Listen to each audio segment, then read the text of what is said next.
Reese Jones is every San Francisco tech guy's dream situation. He creates a company, sells it to Motorola for $205 million.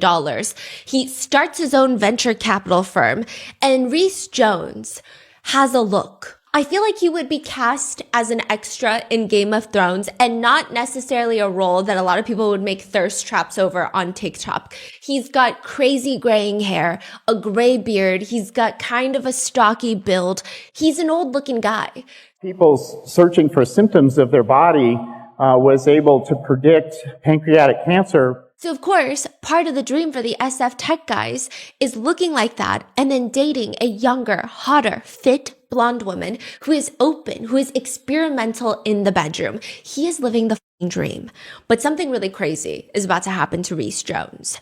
Soon in court, it's going to be revealed that Reese Jones likes to be leashed up with a collar around his neck like a dog, being walked around by a young woman half of his age like a little dog, eating out of a dog bowl on the floor. But before that, he's going to be kidnapped. It's Friday morning. He's going to be walking down a sidewalk in San Francisco, and not even like the bad part of San Francisco, because he's a multimillionaire. He lives where all the other multimillionaires live. But a car is going to pull up. 3 men are going to jump out with a gun, grab him, throw a pillowcase over his head, handcuff him, strap him to the backseat of the car. And like the movies, he can't see anything that's going on outside thanks to the pillowcase, but he can feel his body, and his body is swaying from side to side in the back like they're going down some sort of winding road. And now he's being pulled out of the car. He still can't see. The captors, they're escorting him up a flight of stairs. What do they want? Is he about to die? It feels like he's about to die. And it kind of sounds like it too. I mean, if Reese had to imagine the song that would play as he climactically meets his death, it probably wouldn't be Mozart's Requiem. But that feels a little too on the nose. Or maybe that's perfect because that's blasting. I mean, the captors, they are spending time and energy to set the ambiance of his death. Mozart is playing on the speakers of the warehouse, and he has been taken into this massive building where he probably is going to die. They take off the pillowcase. He feels something cold on his forehead. It's a gun. And a face comes up real close. Are you prepared to die, Reese? Next thing you know, Reese is being placed inside of a coffin that's about to slide shut. And this is it. Like, this is really the end. All that work, creating the massive tech company, exiting, becoming richer than anybody really needs to be, all for what? To die listening to Mozart. And it's muffled because he's trapped inside this coffin. And the lights go out. And when Reese opens his eyes again, the coffin is open. His eyes are adjusting to the light. Or maybe it's heaven. I don't know. And there's an angel. Standing, dressed in white, standing above the coffin. Is this freaking for real right now? Brother Jones, hell is not just a location in the universe. What does that even mean? It's a location in your mind where you relive your sins. Follow me. It's like the Scrooge. Reese gets up and is led through different rooms of the warehouse. 7 rooms to be exact for the 7 deadly sins. The first one, lust. Women, lots of women, dressed up as a schoolgirl, a cop, a nurse, a maid. There's piles of intimate magazines, Playboy, Penthouse, all over the floor. There's TV screens filling the room, all playing X-rated scenes. Reese must now fondle the woman.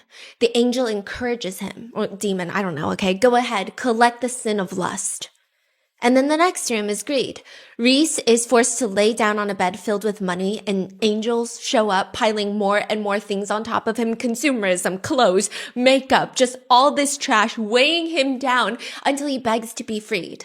And then he's entered into the next room. The next deadly sin, gluttony. He's forced to unclothe. Here, oink, oink, bitch. He places pig ears on his head. He must eat from a dog bowl on the ground while caramel sauce is poured on top of him. And then there are angels, demons, I don't know. They're in the room and they're licking it off of him.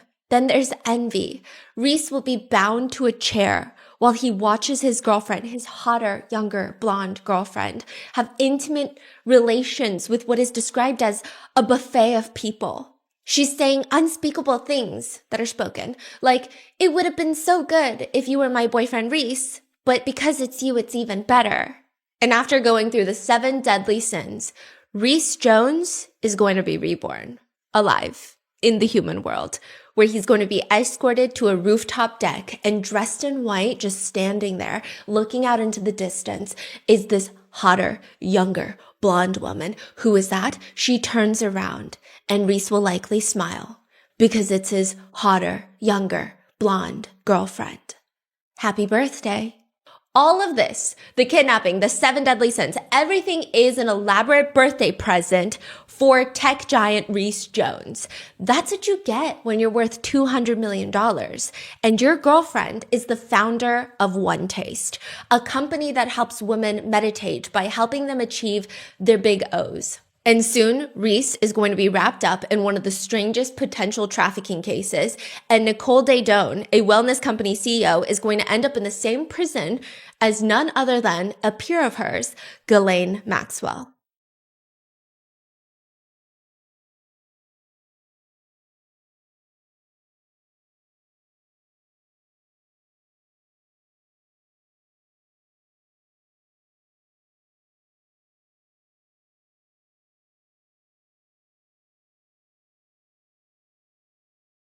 We would like to thank today's sponsors who have made it possible for Rotten Mango to support the Minnesota Immigrant Rights Action Committee. They're fighting to end the immigration raids and deportations happening in Minnesota.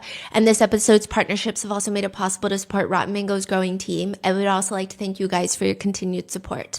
As always, full show notes are available at rottenmangopodcast.com. Today's case is really heavy in regards to CSA, SA, and to be really specific, there's going to be mentions of SA against previous SA victims, with situations where SA victims are being forced to recreate their SA experience. And a lot of them, because they're forced, it's just another SA incident, further traumatizing them. There's also going to be mentions and stories of members of the queer community being forced into situations where they are pressured into having intimate relations with genders in which they are not attracted to. So please take care of yourself. If these topics are too much, please click off and we will see you in the next one. Additionally, statements and quotes have been condensed for brevity, and all of this information is publicly available. So with that being said, let's get started. Did you know that you can only work 4 hours in the entire week? Not 40 hours. I'm saying 4 hours. And you can still get paid and live your best life. You can travel all over the world. That is what everybody who bought the book 4 Hour Work Week thought that was going to help them achieve. It is probably one of the most well-known, most read self-help books out there. It's been translated into 40 different languages. One glowing review of this self-help book reads, biggest takeaway from the book, most of us have the idea that we're supposed to work until we're 60 and then retire and then live a good life.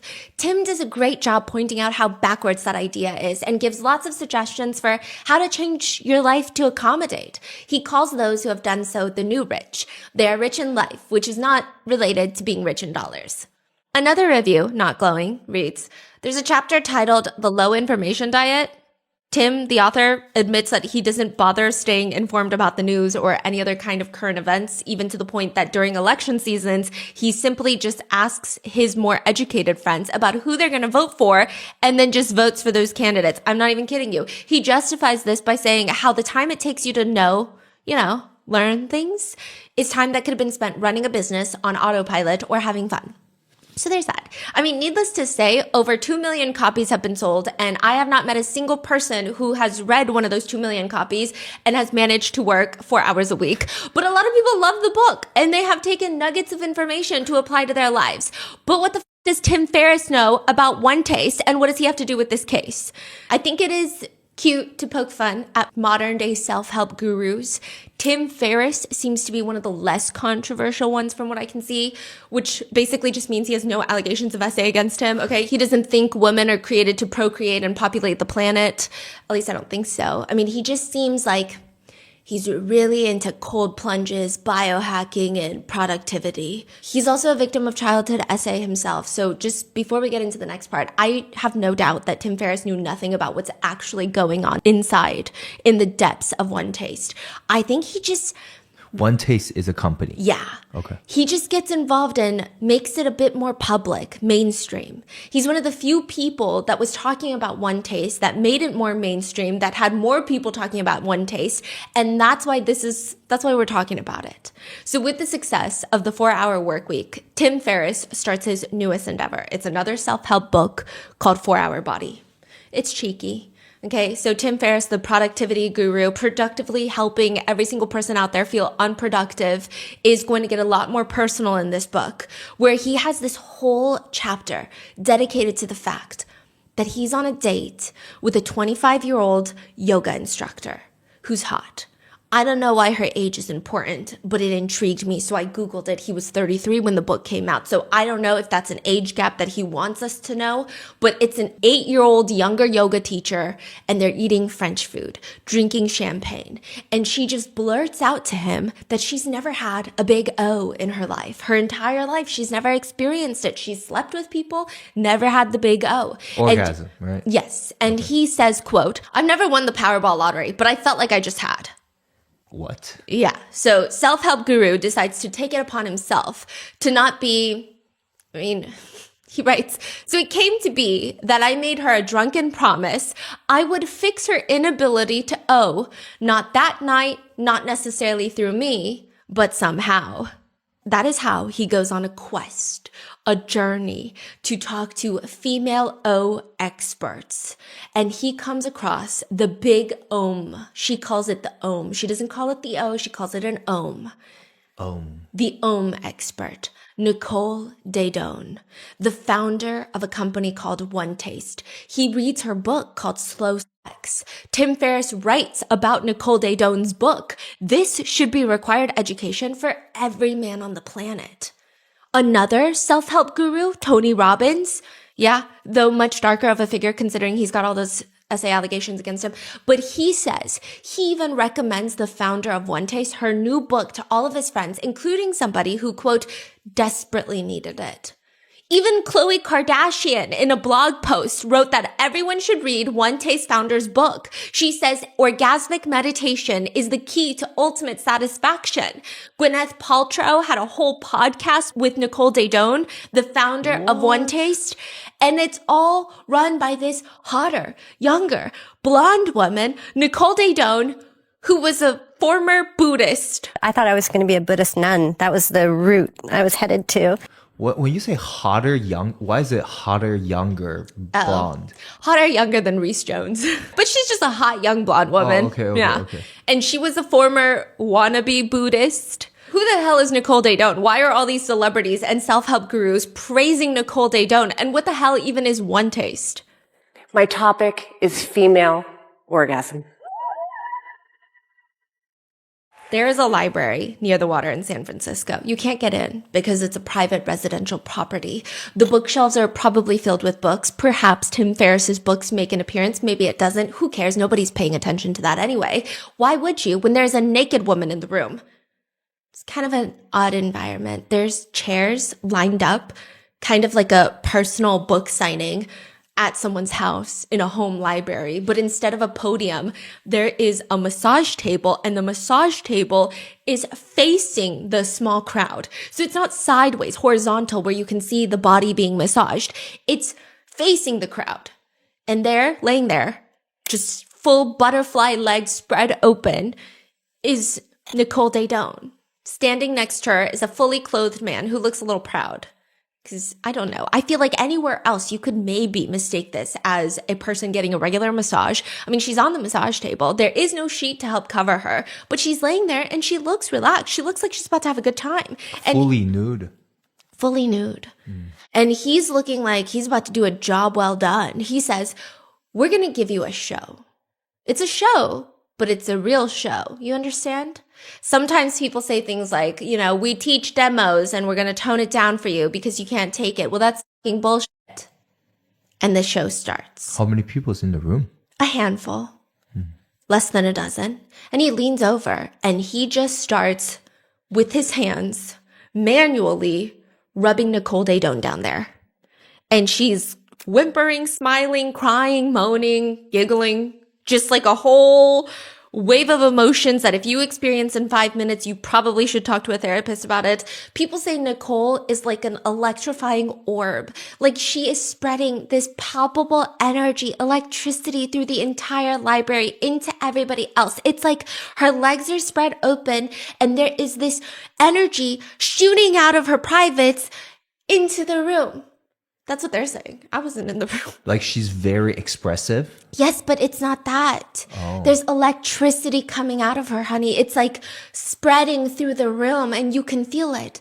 Someone hesitantly walks up to the massage table because it's like they're mesmerized. They're entranced by this and they caress Nicole's leg. She's shaking in pleasure and it's almost like she's a conduit for electricity because his body starts to shake like he's having a seizure. Oh, a guy Yeah. went up to touch Nicole's leg and he starts shaking too. He starts shaking. Another person from the other side of the library blurts out, I feel a silvery sensation sneaking down my arms. I feel a vibration in the back of my legs. And after about an hour of that, Nicole's hair is very messy and she is smiling and the energy is thick and she explains to everybody it's because they just witnessed her a female orgasm. And that is why she created her Silicon Valley company, One Taste. It's all about feeding female hunger. Nicole says a modern Western woman has this mantra that we feel deep in our bones. It goes like this. I eat too much, I diet too much, I drink too much, I shop too much, I give too much, and still there's this sense of hunger that I can't touch. The solution to female hunger is you have to pay Nicole Daedone, take off your pants, keep your shirt on, lay down, get into a butterfly position. Your feet are touching, your knees are spread open, and you just have a stroker, which is a fully dressed, typically a man. They call them strokers. They look like massage therapists. They come over and for 15 minutes, they put a dollop of organic coconut lube on one finger and they manually start fondling you. It's not sexual. It's therapy. It's meditation. Om is O-M, orgasmic meditation. It's like you go to a yoga studio and instead of doing yoga, you lay there and the male stroker who is trained by One Taste comes over for 15 minutes, performs an Om on your privates. You don't even know each other's names. You don't get to know one another. You don't go to dinner first. It's a clinical service that is going to change your life. That's it. I mean, this isn't entirely a new concept. It's rumored that back in the day, women would go to their doctors and get diagnosed with hysteria, which back in the day, that could mean anything from you have a small headache to a full-on psychosis. But the old school doctors would just manually stimulate the patients down there to help them relax. Which, of course, then comes the rumor that women would start going to the doctor to complain of a headache that doesn't exist because their husbands at home couldn't get them off. So then why not go to the guy in the white coat that can do it for you? Yeah, it was a whole thing, okay? But now in modern day, there really isn't much holding American women in the Western world, maybe like certain cultures and religions aside. There's nothing holding you back from self-pleasure. But Nicole says it can be better. It always can be better. And that is the gap that Nicole Daedone wants to fill. This is the same woman who, when she was just a little kid, Nicole said that she had this hunger. It was like this insatiable hunger. She's like 5. And every time she would see a woman in a miniskirt, she wanted to run up to that woman and bite the flesh of the woman, the back of the knees. Like that soft flesh. She just wanted to bite it. I don't know. She just has this crazy itch. Every time she sees a woman in a miniskirt, she just wants to pounce, bite the back of their knees. She tried it once. Her aunt told her, no, good girls don't do that. And now Nicole Daedone is giving TED Talks and lectures about how females can Om. Nicole says you can feel the stroke of the world, the whole world in a single stroke of Om. All the pleasure and the pain and the joy and the sadness that are part of our intimate lives and our relationships and our lives in general, all of it can be felt in just one stroke. There was a moment when I received a stroke that could never be taken back. It was a stroke where I knew that I had been returned to my birthright of my capacity to perceive and receive pleasure. She says that when you have a really good Om session, which you don't even have to climax, you don't even have to get the big Om. You just have to sit there for 15 minutes while a stroker rubs you. It's just the laughter. It just wells and wells inside of me. And I became swollen with laughter. And then like champagne pouring over the sides of the bottle, tears began to flood me. My body was rocking. It was the first time I had experienced this sense of being so entirely, utterly uncorked. I was flooded with freedom. So is it like a special type of massage versus like self-pleasuring? Like, Yes, she says it's very specific. It's not the same as self-pleasuring. So when you are self-pleasuring as a woman, you are trying to reach the goal of the big You're trying to reach the top of the mountain, but it's about the journey. And so when we as a society, we are so focused on reaching this destination of climaxing. But she says, you know what I think a climax is? It's a crotch sneeze. That's all it is at the end of the day. It's not that important. It's just part of the process. crotch sneeze? Yes, it's just a blip in the radar, right? The true meaning is men, they are served all of these intimate things with their partners. They find a partner that they like, and they are meant to be served. Women, you never really learn how to feel down there. Everything is so laced with shame. Everything is laced with, I have to reciprocate. Oh, if he does this for me, or if she does this for me, I have to do it for her or him. But this is true meditation. You lay there for 15 minutes. Nobody expects anything in return. You don't have to sit there and perform and say, oh, you're so good at this. You don't have to scream and like pretend that you've reached the destination when you haven't reached the destination. And you just get to experience. And it's almost a meditative getting back in touch with your feminine state.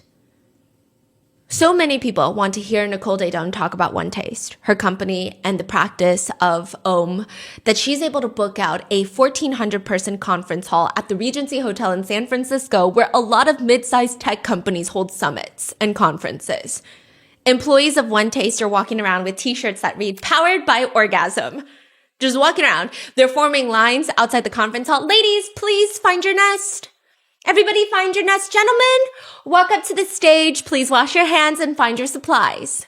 The supplies are a pair of latex gloves, a small glass container of organic coconut lubricant, because we're not filthy animals. Of course, it's organic. Then women are guided to their nests. Nest is where you Om. It's a yoga mat, typically, covered with a blanket, 100% cotton blanket. The woman is to lay on her back. Wait, this is the conference? Yes. 1,400 people conference? Yes. Oh, wow. And she is to unclothe from the bottom downward. Keep your shirt on. It gets chilly. Then she is about to experience an Om for the very first time in her life. Or maybe it's the 100th time. It's going to be 1,400 people who paid anywhere between $200 to $400 for this 3-day summit. And they're all going to be Oming together. Everyone received a red card. If you ever feel uncomfortable, hold it up like a little referee and we'll stop. But nobody does. There's 1,400 people. So Yes. is that 700 women? Pairs. 700 pairs. Yes, but a lot of men pay to get in too. Right. But are people coming in as a couple to do it together? No. There's actually one journalist who went in and she was writing for the now defunct website Gawker, but she went into the conference to write about Nicole Daedone and One Taste. She was a journalist. And they were just like, you want to try an Om? And so she was like, that's not what I'm here for. And then she tried an Om. From a stranger? Yeah. Huh. You know, it's a 3-day conference. They have other things. It's not just 3 days of But how- circle jerking. I'm sorry, how does she describe the experience, or what's her takeaway? Oh, yeah, we're going to get into it. Yeah. But it's a 3-day conference, lots of speakers, Naomi Wolf, Dr. Sarah Gottfried, Robbie Richmond. He's the former culture strategist at Zappos. I think they're the ones that do the shoes, right? They're all going to be there to speak. Brian Friedman, the producer of A&E show Intervention. I mean, the promotional website for this conference reads, "The Conference is a gathering of like-minded people who are passionate about exploring the power of female orgasm and everything that goes with it. Some people do yoga, some people meditate. We and so can you. The regular ticket price for this event is $795, but you can purchase your ticket today and you pay only $395. That's a 50% discount.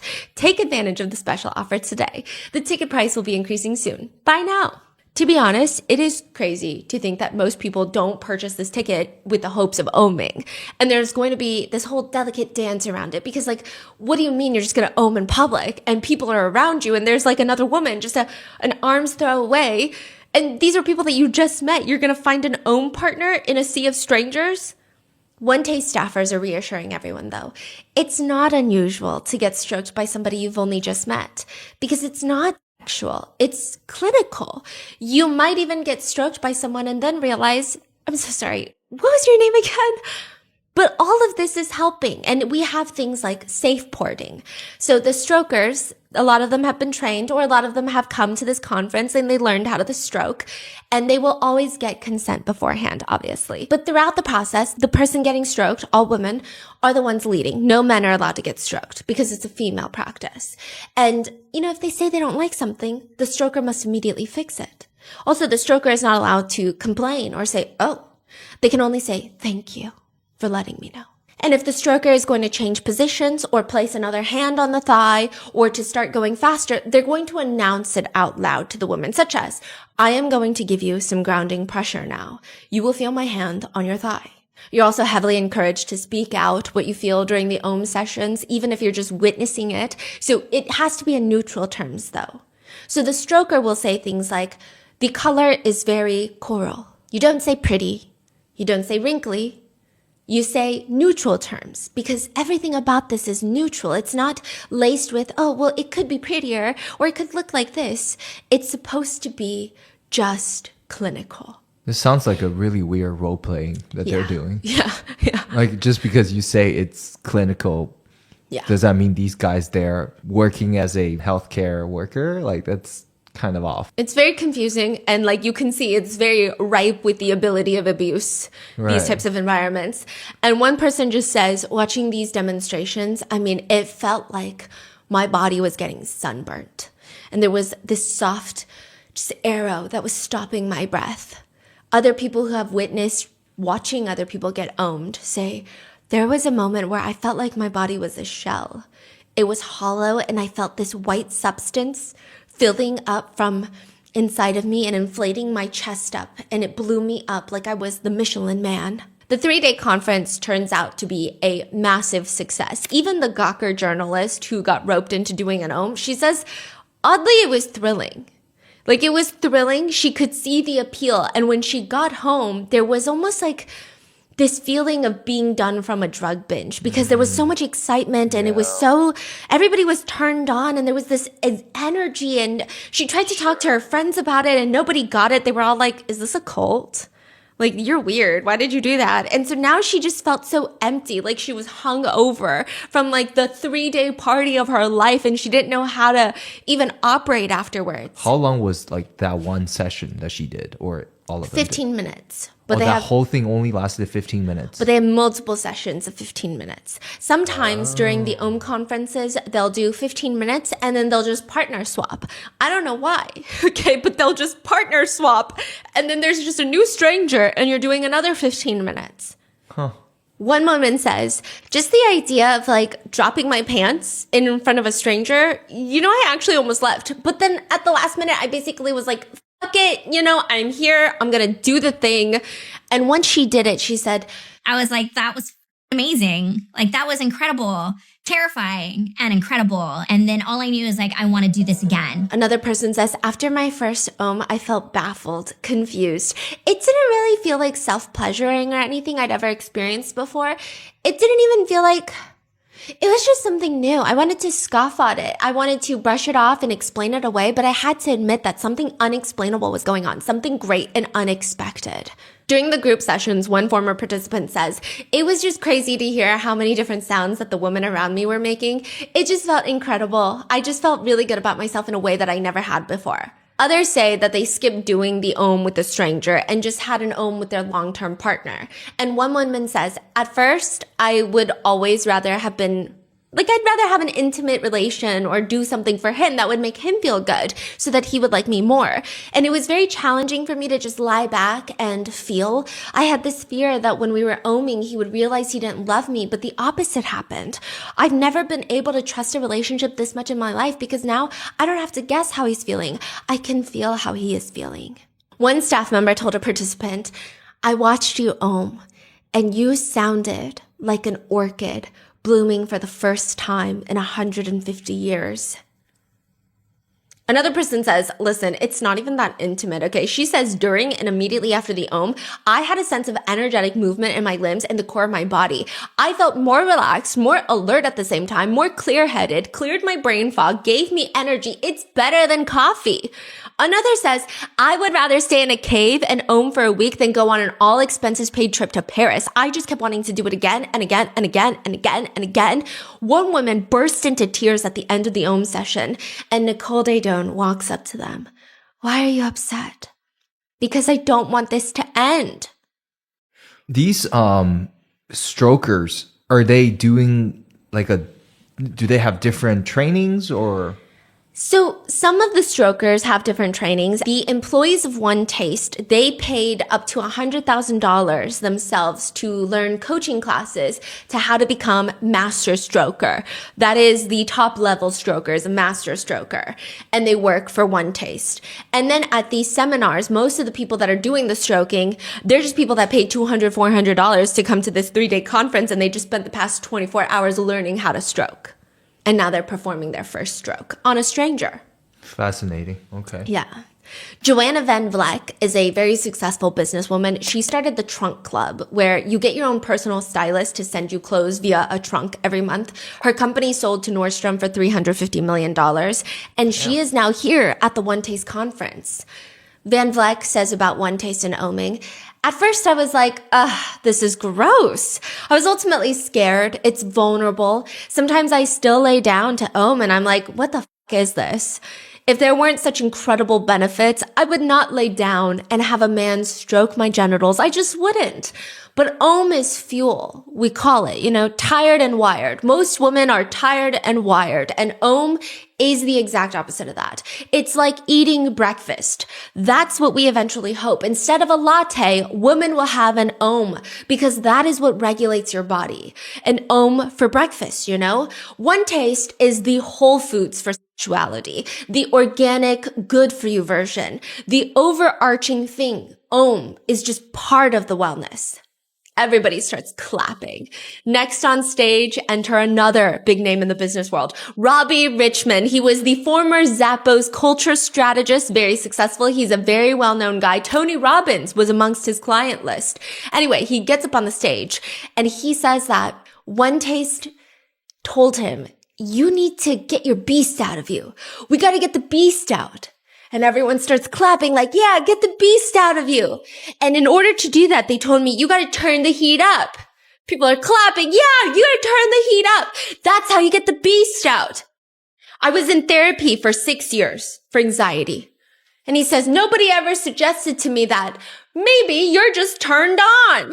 Everybody's clapping. The crowd's going crazy. They're screaming and cheering like, yeah, you're just turned on. He says at One Taste, they helped him more than 6 years of therapy did. Quote, it wasn't just intimate relations, okay? It wasn't just that. I went into the room with this girl and I had this desire to just rip her limbs off. What's happening right now? Suddenly the cheers stop. It was interesting because I felt it all. She felt it too, And the interesting thing was I was barely touching her. Ooh, that... Everyone is like, okay, what? He continues, it was this feeling like religion. And as a person who studies culture like me, that's one of the highest echelons. Religion involves the full body, the full spirit experience, and it's got its articles of faith, the principles of Om that blow my mind, principles that apply to life, not just orgasmic meditation and this lifestyle I was starting to see. It resembles a monastery, except rather than deprivation, it's acceptance, it's desire, pleasure, freedom, it's connection. The cult-like rhetoric right after dismemberment fantasies was very hard to digest for the crowd. I will say there were multiple awkward moments during the 3-day conference where everyone is like, ooh, maybe this is not what I signed up for. Was this recorded or? There's lots of archived articles about this as well as some small recordings, but not much. So what is he doing there? He's a stroker? Yes, he's a firm believer of One Taste. A lot of huge... So how does that help him though? Oh, yeah. What's in it for the men? We're going to get into that. Okay. There's a whole what's in it for men. Just you wait, okay? Now, One Taste marketing is focused on being tight. Pun intended. Tight around the edges. It's about marketing OM to be as friendly for the masses as possible. So dismemberment fantasies, that's not as marketable, okay? One Taste has all the markings of a cult. They even have communal living buildings where a lot of One Taste members and employees will live together. Nicole used to live there. A lot of One Taste members still live there. They call it the warehouse. That's where they eat, breathe, sleep One Taste. So they usher him off the stage and they continue with more speeches. And it just feels like minus the dismemberment talk, a legitimate tech conference for a startup. Later, when asked about the cult allegations, Nicole Daedone responds, if I were a person out there and I heard about a group of people who were living together and were doing this practice where they were stroking privates, I would probably think the same thing because I wouldn't have any context to understand because there is no context for connection in our culture. There's no context for any kind of female pleasure. There's no kind of context for sexuality within a rigorous practice. These things, as far as I know, have never really been explored skillfully. Anytime it's been explored, it's just been sort of on the fringe. And that's one of the reasons why I absolutely wanted to bring it to the mainstream. One of the reasons why I want to bring it there is so that we have checks and balances. Really, the model is Wikipedia, where everybody gets access and everyone puts their part in. Not literally. She says the whole arena of female pleasure is so dark and weird and scary, and it needs to just be out. It needs to be out in the open. Cult leader corrupted by money and power. I just want to say that's patently not true. Nicole Daedone is a very interesting kind of woman. I mean, I will say that she is a pretty charismatic speaker, more so back during the prime of One Taste. That has nothing to do with youth or looks, just like the prime of her career. She writes in her book, Slow Sex, when I first tell people I make my living teaching the art of slow, intimate times, I get to watch an entire weather system cross their face in a matter of about 5 seconds. First, I see surprise, then curiosity, then embarrassment about their curiosity, then fear that I can see their embarrassment, and then finally, courage to proceed. You know, I teach a practice called OM, I tell them. It's a way that any man can bring out the big OM in any woman in just 15 minutes. Nicole says, I teach people that OM is really no different than when my Uncle Bob taught me one summer afternoon when I was 12 years old. You're kidding me. Of how to really taste a tomato. Nicole says she grew up in California. Her uncle becomes a wannabe tomato farmer. And the first basket of heirloom tomatoes, he shows up at her house and is like, hey, sister, Nicole's mom, you got to try my tomato. And Nicole's mom is complaining, Jesus, Bob, they look deformed. Are we really supposed to eat that? Because heirloom tomatoes, they're like all the rage now. They weren't back then. Uncle Bob takes a big, juicy, lumpy heirloom tomato with a wart and all out of the basket, bites into it like an apple, and there's just tomato juice dripping down his chin into his beard. And then he pushes a fresh heirloom tomato at Nicole's mom. Nicole's mom is like, absolutely not. He gives it to Nicole, who hesitantly, curiously, cautiously, nervously takes a bite of this tomato, and she describes it like any 12-year-old would describe their first experience on ketamine. She says, rich, earthy, dense. Words a 12-year-old has never spoken. The taste of minerals, where previous tomatoes had been porous, spongy, common. This tomato was pure saturation. It was as if the tomato itself had a built-in speed limit. It was not possible to eat it quickly and forget about it. This tomato took command. There was no mistaking it. This was a tomato. She wrote that in her book? Or? Yeah. My uncle asked me what I tasted. I couldn't speak. I didn't want to break the spell. What you taste, he prodded, as if he were a blind man asking me what I saw. I wanted to sound very smart to impress him, a difficult task when what you're describing is a tomato. It tastes warm and a little sour. It's kind of like when you lick a penny and it tastes like metal and you feel a sort of a jolt. But at the end, it makes your mouth water. It's sweet, but not candy sweet. Sweet the way skin smells. Soft. Said no 12-year-old ever, okay? But she says her uncle was proud of her and put his hands on her shoulders and gave her sage life advice that she will always abide by.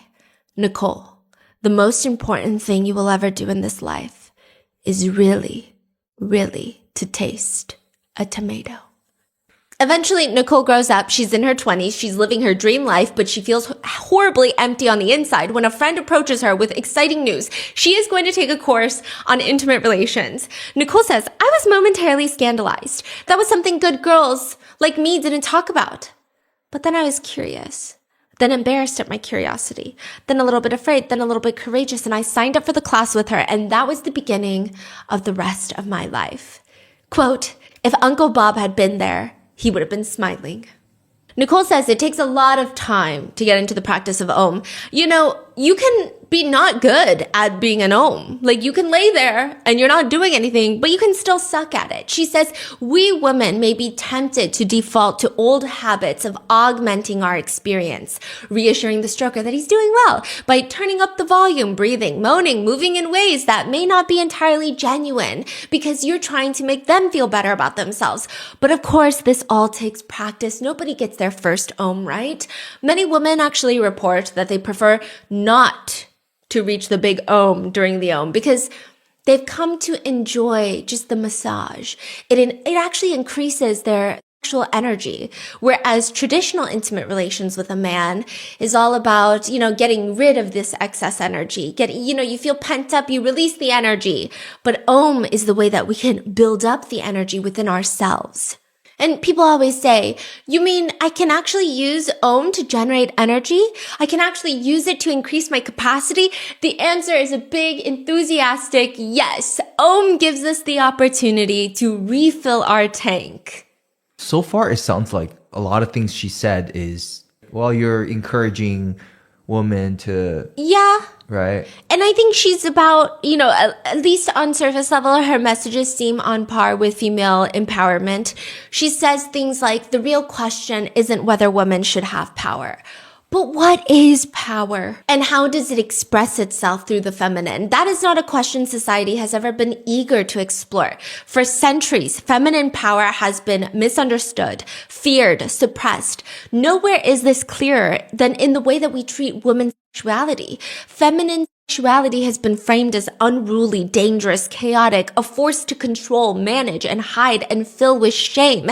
And all of this is why we need to Om. So this is how it goes. A stroker applies grounding pressure on the woman's legs while maintaining eye contact with the woman's down there. The stroker then narrates what he is seeing in neutral terms. A lot of women report that they started crying once their stroker started narrating how their down there privates look in neutral terms because they've only heard it in very sexualized terms. Interesting. So they've only heard it in very objectifying terms or in terms of like, well, it could look better so that it could be better for other people to enjoy versus just like, hey, your thing is kind of slanted to the left. And they will say that. And sometimes they cry because it's a very crazy revelation. This is not a compliment, nor is it a judgment. It is just a factual observation. And then a thumb and index finger get placed on very important spots, and the pressure is as strong as the weight of 2 pieces of paper. Almost like a tickling sensation. Then there's a 13-minute timer, and the final 2 minutes are spent grounding, slowing down so that they can come back down from the high of the experience. 15 minutes is important because a lot of women have reported initially when they first start Oming, anything longer than 15 minutes makes their head very cloudy. They don't get mental clarity. They get very confused. And I will say there's a whole silliness to this whole thing because you're doing some of the most intimate acts with a complete stranger in a conference hall filled with more strangers with the goal of it being more clear-minded, promoting longevity and mental health. And there is a huge stress placed on the fact that you need to have 100% organic cotton blankets as well as fully organic coconut substances to rub. So like, how is this feminine power, empowerment interrelated? So first of all, getting to know the female body is very important. Getting to know your own body and to be serviced without the need of servicing others in return, she says, is very important. But also, on top of that, she thinks women need to be horn dogs. Okay. So, like, basically the underlying message after I have read, I want to say at this point, I've read 4 Nicole Daedone books that she published, that she wrote. I've watched, I want to say 30 hours of footage. They have a whole YouTube channel with podcasts where they just yap to each other. She has multiple different conferences that were filmed. I have watched almost still doing this today? Well, no, because she's at MDC Brooklyn in prison right now. But she was doing this for a very, very long time. And I had to consume all of that. And I will say, this is the underlying message, is women need to be horned dogs. They need to be turned on and they need to be horned up. And she says that's how you get things that you want in life, because that is your greatest power as a woman. That is your greatest energy, is to have turned on energy. And men will just bend over backwards and do whatever you want if you have turned on energy. This is your only power as a woman, really. So you need to harness that power and stock up on the power. It's like you're battering up when you're oming, you're charging yourself with this power. She says, my challenge as a woman is that fundamentally any expression of appetite is shameless. I'm supposed to be small physically. I'm supposed to be small in expression. I'm supposed to be demure. If I have too big of an appetite, then I don't know, money hungry or a gold digger. Although, those things aren't the more challenging desires that women have, or I'm greedy, or I'm all the things that we think women are who have any kind of appetite that makes us go to the other side and pretend that we're demure and we have no appetite. So as a woman, when desire arises in me, the shame silences me. As a man, when desire arises in you, it gives you a lot of gusto. So we need to do that. However, the biggest clientele for One Taste seems for the longest time to not be women, but to be men. I wonder why. Exactly. And it's very hard to cater to a male clientele in a place like San Francisco when all you do is say, hey, women are better than men. It's very hard to have men walk in and pay you money. It's a very small niche group of men who still will do that. So Nicole then starts catering to her male demographic. Wait, so she literally started a company to do these sessions, group sessions. Mm-hmm. That's it. That's her whole startup business. Yes. Then she headed into the wellness space with podcasts, books, coaching sessions. Okay. Yeah, she became one of those online course gurus. So like a lot of like tech founders, tech people? Yeah, a lot of tech guys would go because when you're in San Francisco, you're in SF, and you have a bunch of software engineers who are probably very intelligent, more intelligent than I will ever be. Maybe not. I'm just kidding. I shouldn't put myself down with these guys, okay? But they have not touched a woman because they spent a greater part of their lives studying.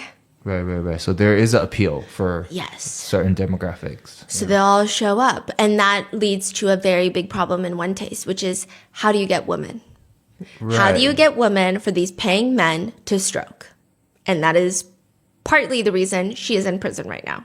When I'm hearing this, right, it sounds like, yeah, I can see how some woman does want to solve these problems. So it makes sense. But then when you say all the guys are joining, I guess reality is that you can say whatever the hell you want to say. People are just going to come in with their own. I know what you're trying to say because everyone has been thinking it. People are going to come in just trying to see a vagina, basically. We could say all these things and make it pretty, but ultimately the main clientele are just dudes who want to see a body part. Yeah. The question is, most women, are they here for the reason of what she's promoting? From what I can tell, after all of like the rabbit holes that we've gone down from One Taste, if I had to break up their clientele and who's joining One Taste, is you have a large group of guys. Older, younger, doesn't matter, all probably from the tech space, primarily in SF. Wow. And they don't know how to talk to girls. They've never really known how to make a girl feel pleasurable. They don't know anything. So they go here almost rather than like a pickup lesson. They go to this course. And then you have some older guys who genuinely think that it's a great meditative practice. Or you sometimes have like a huge group where couples, but they don't really stay in the One Taste sphere for long. They come trying to spice up their marriage. They learn the techniques. They do like a 1-day course and then they go home and then they apply it to their home life. Right. And then you have a group of young women. A lot of these young women seem to come from a little bit more vulnerable backgrounds. A lot of them have been essayed and they don't know how to feel comfortable with their bodies. Wow. And Nicole convinces them that she is the path and the light. And these young women end up becoming the biggest commodity of One Taste. Right. That's what I feel like. They are being taken advantage of. And then you have older, wealthy women who are just, I don't want to say like the men, but they kind of fit in that sphere of they give one taste a lot of money, and they also want very young, attractive male strokers. And they're here for the pleasures of one taste. And she probably knows all of these. She knows everything. So she's playing 5 different games with different people. Yes. And she knows exactly how to talk to whoever she's talking to. Now, Yes. in terms of the payment, like these tech guys or whatever, is it all the same amount that she charges? Is it monthly or? Okay, so it's $10 for a one night like get to know each other session, and you don't own.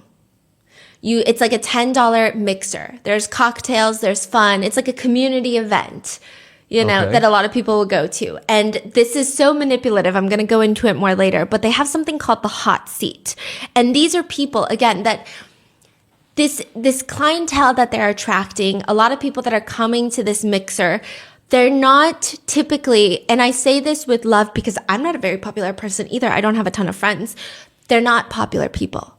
So they sit down in this chair and all the One Taste employees put their attention on one person for like 30 minutes. And this one person feels a high because usually when they try to talk to their coworkers, they try to talk to people, everyone gets distracted halfway. They're looking at their phones.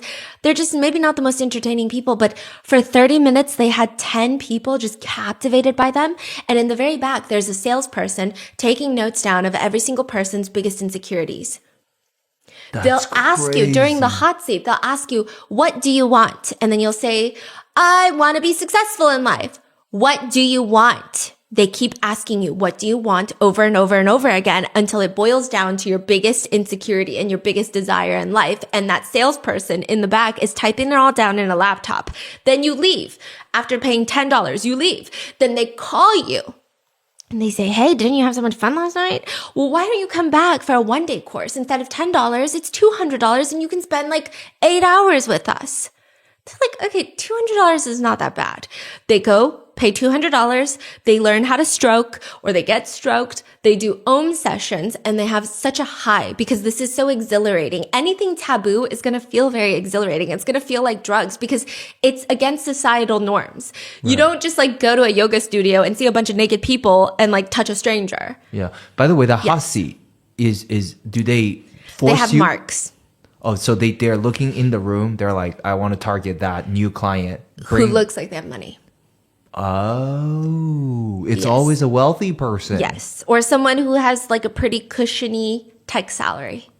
Because you can tell. It's like when you are in SF, it's like, hey, what do you do? I work here versus I work at Meta and I'm a product manager. It's like, okay, maybe this person has a cushier salary. Yeah. So, okay. So they're converting these people. Yeah. I see. So then you have a $200 day course where you learn how to stroke and you're so like exhilarated from this experience. And before you can leave, you get signed up for a $3,000 weekend course. And then you've already invested $3,000 and the weekend is so exhilarating. Then you sign up for a $16,000 week-long course. Then you sign up for the master coaching program that's $60,000. $60,000. There are victims who are like $100,000 in debt. In debt? And they are considered employees of One Taste, but they don't learn how to be an employee of One Taste for free. They're in debt. That's why they call it a cult. Yeah. Wow. And she starts catering to the men as well. And she'll meet in the middle. She'll say things like, women are trained to see men as projects to fix men, right? We're taught that men are dumb and fundamentally these bumbling guys, and they need us to fix them. But what ends up happening is then all of a sudden you hear these women who say, I feel like I'm a mother, I'm mothering him. And then they lose their turn on. They lose their turn on. And this is like a noun. They lose their turn on. And so we begin to worry about guys. Oh, he's not feeling good and all these things. And they're usually just projections onto them rather than lighting up the kind of turned on masculine power that they need. She's got these very weird takes that she'll do during these one-day seminars. This is how she ropes in the masses because when you go in too strong, too fast, it's a lot. So she'll slowly lead the men in. I meet so many fantastic women who are smart and sexy and witty and charming, and women with charisma and who work a 10-hour day and then throw a dinner party for 8 without as much as a nap. I mean, women, it seems, who can do anything except find and keep their man. They watch the man that they desire fall desperately in love with women who aren't as smart, who aren't as sexy, who wouldn't know the first thing about choosing the right wine to go with the chicken. Women who have accomplished nothing at all with their lives. Why her? And when the men come up here and they start talking about their feelings and women ask this question, they are momentarily stunned by the men's response. It's simple. The guys point out the woman they go for is the one who is nicest to them. So she starts encouraging all the women in the class to be nice to men.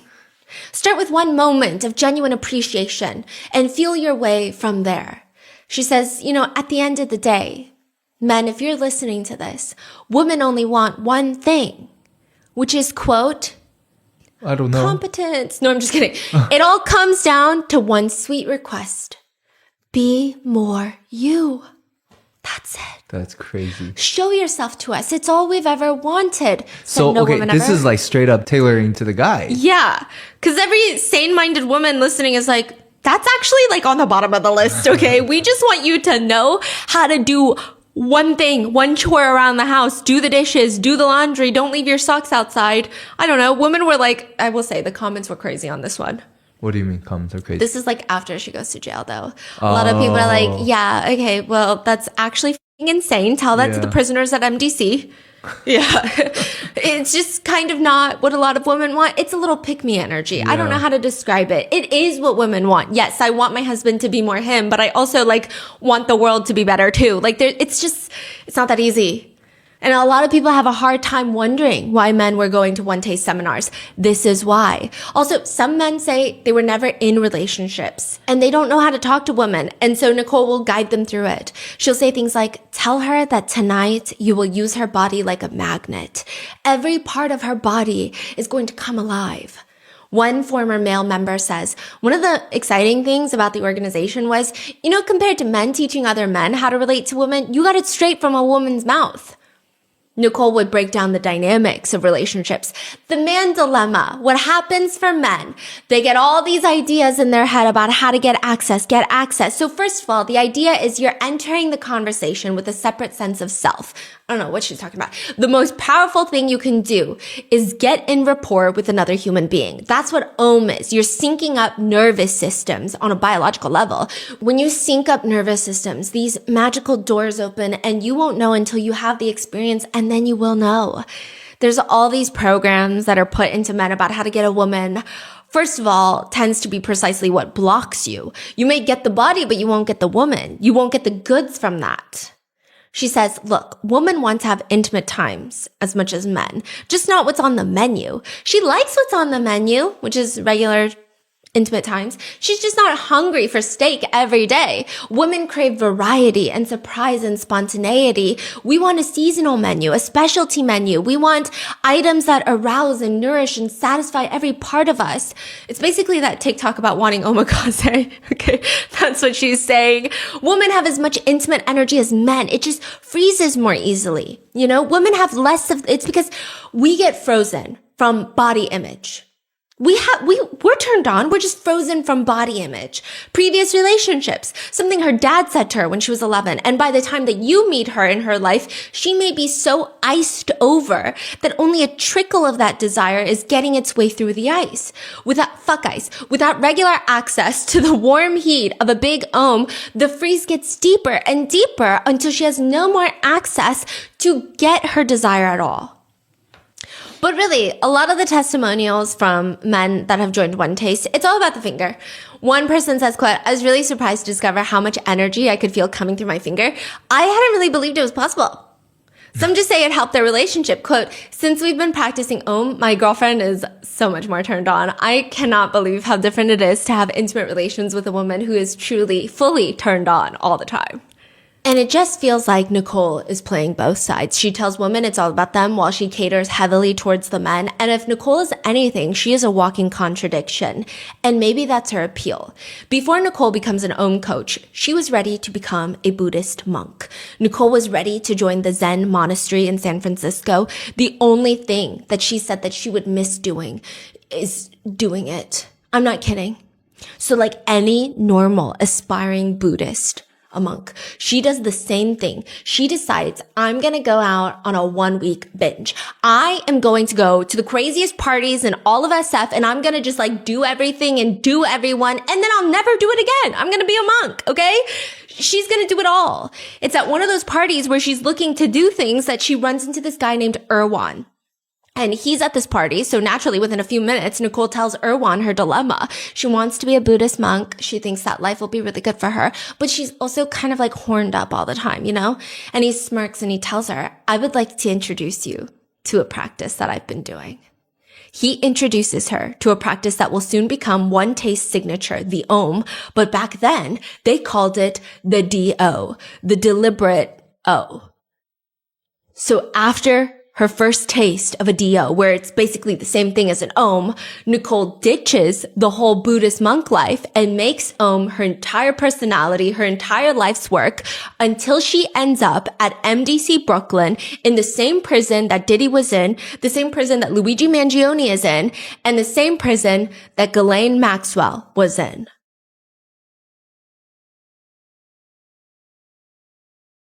A few weeks back, a family friend was rear-ended.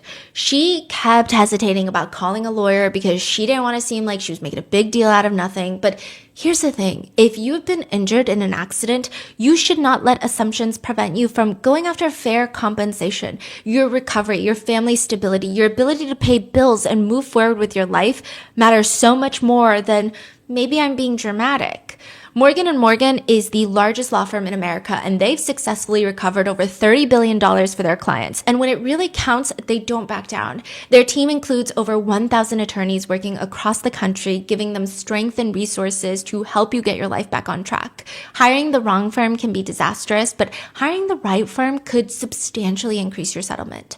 If you've been hurt due to the negligence of someone else, you can check out Morgan & Morgan. Their fee is free unless they win. Just click the link in the description below or visit forthepeople.com/rotten. That's forthepeople.com/rotten or dial pound law 529 from your phone. This is a paid advertisement.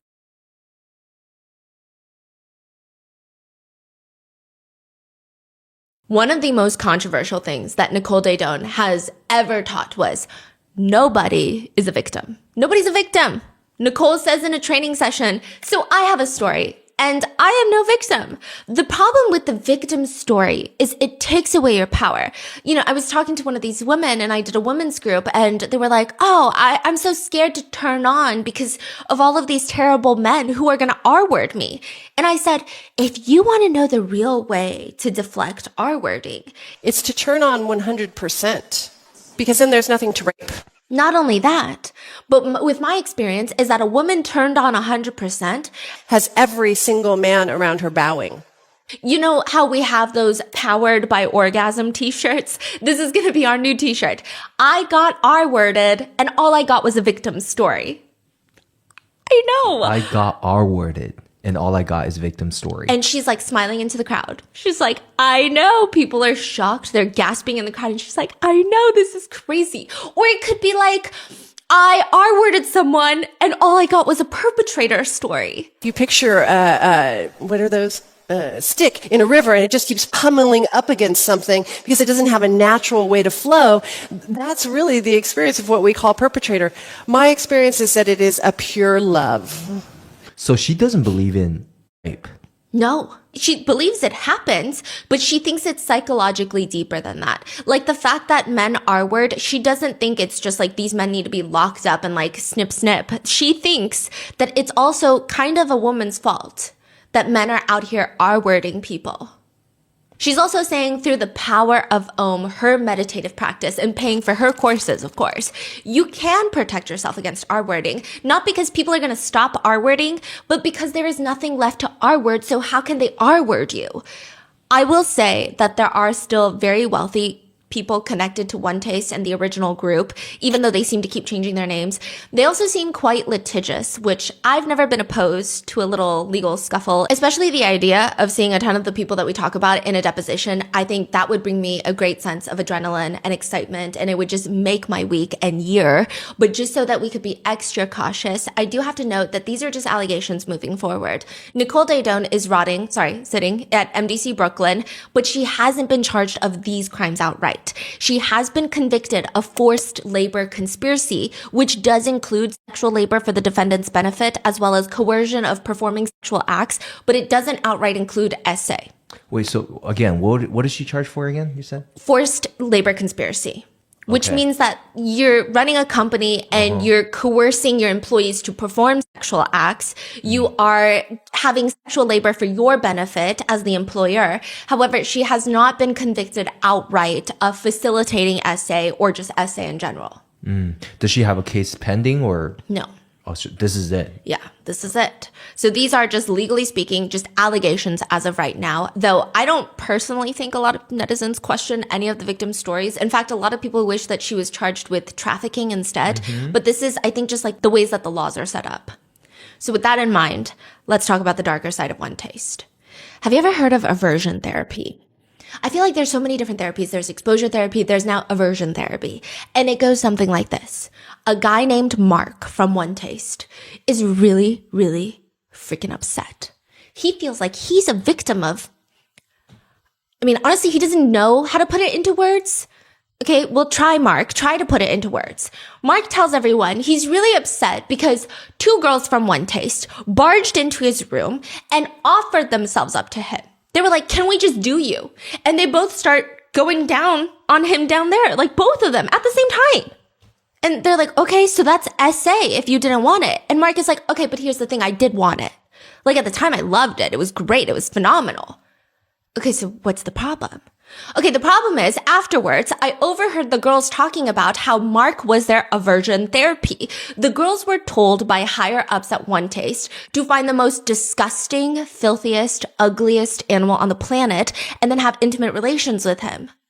Like find the person where the idea of that person, even the visual idea of that person is going to make you want to throw up, bend over and vomit into a toilet. Go find them and have intimate relations with them. Aversion therapy at One Taste is when you do the most disgusting thing you can think of in an attempt to get off on it. Yeah, it's putting it simply, it's a lot more twisted and complicated than that. One Taste coaches, the amount of aversion you have equals the amount of desire that's there.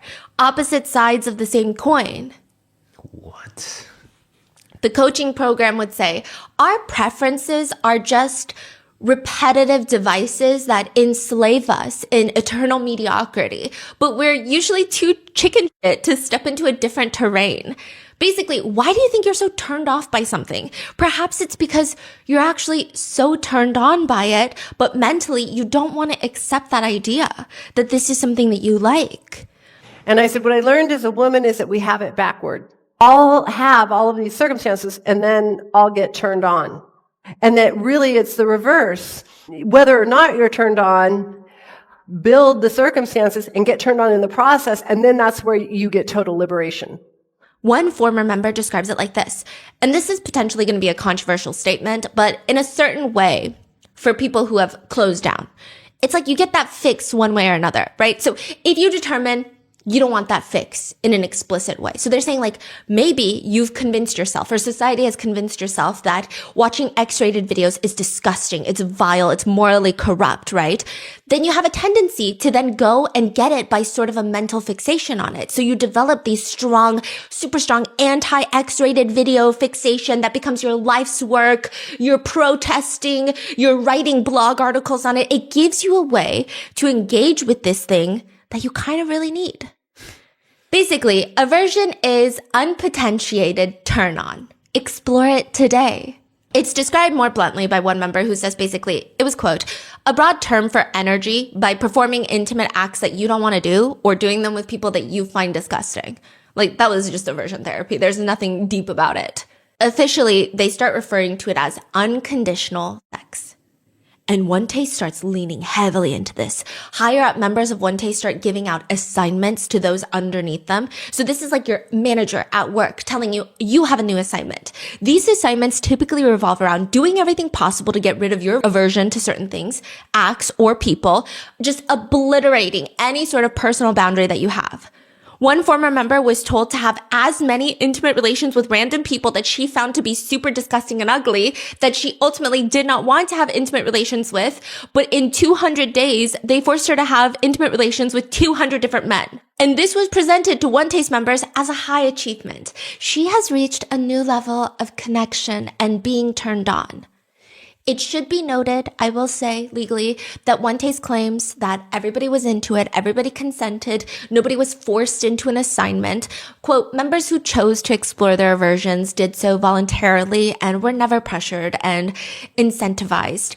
The activities were always suggestions and not instructions. If they declined, many women told me they would be shamed for having a, excuse my language, golden pussy. So this idea that they were shamed for being too picky or being like, oh, you're being really uptight, you're being resistant. These are all terms that were used to reinforce this idea that like it was more expansive and more enlightened if you could say yes to things that you didn't want. But they would also have these seminars where Nicole would get up there, or another higher up at One Taste would get up there, and they would just look so prim and proper. Something we play with at One Taste is perhaps no means not right now. So the best thing I can tell you is keep going and know that if she, the woman of your interest, is still on your mind, even after she brutally rejected you out of the blue, and you can't believe it, she might still want you. So Nicole is just coming up with these. Yeah, Nicole, she'll wake up and have a new idea. And then all of a sudden it becomes the new psychological method to become more connected. Connected to what? Each other, within yourself? I don't really know. I mean, at some point, she just sounds like she is my late grandmother who had Alzheimer's. Like the ramblings are just nonsensical. One former member says you would have situations where you would have to have intimate relations with X amount of people every week, even if you didn't want to. Or some people were assigned to do a BJ every day with a different person, even if they didn't want to. I mean, basically giving assignments and teaching members that they should ignore their own personal preferences and boundaries, and that if they can't even trust their own boundaries. They're just lying to themselves. You are lying to yourself that you don't want to have intimate relations with Mark. So if you're constantly lying to yourself, who are you going to trust? Well, you're going to have to trust Nicole. And this is what Nicole has to say. We human beings have a universal tendency to loathe what is in our best interest, always. And Nicole believes that aversion therapy mixed with oming is the cure to trauma created by SA. She's like, basically, this is her message. Look around. Everyone has SA trauma. It seems like every woman you meet is so okay, why is that our fault, right? But she's like, look at all these women that you meet. And guess what? They're still traumatized. They're still miserable. They still don't want to ohm. They don't feel comfortable in their bodies. So what we're going to do is we're going to do ohms so they can get comfortable in their body. And then we're going to do aversion therapy so they can get over the trauma of their SA.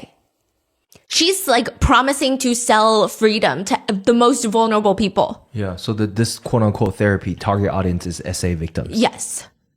She says, we know experientially trauma is just stuff that's stuck in the body that needs discharge. So in a sense, the more trauma you have, the more potential for discharge you have. It's awesome. So all of you that people we have tremendous potential.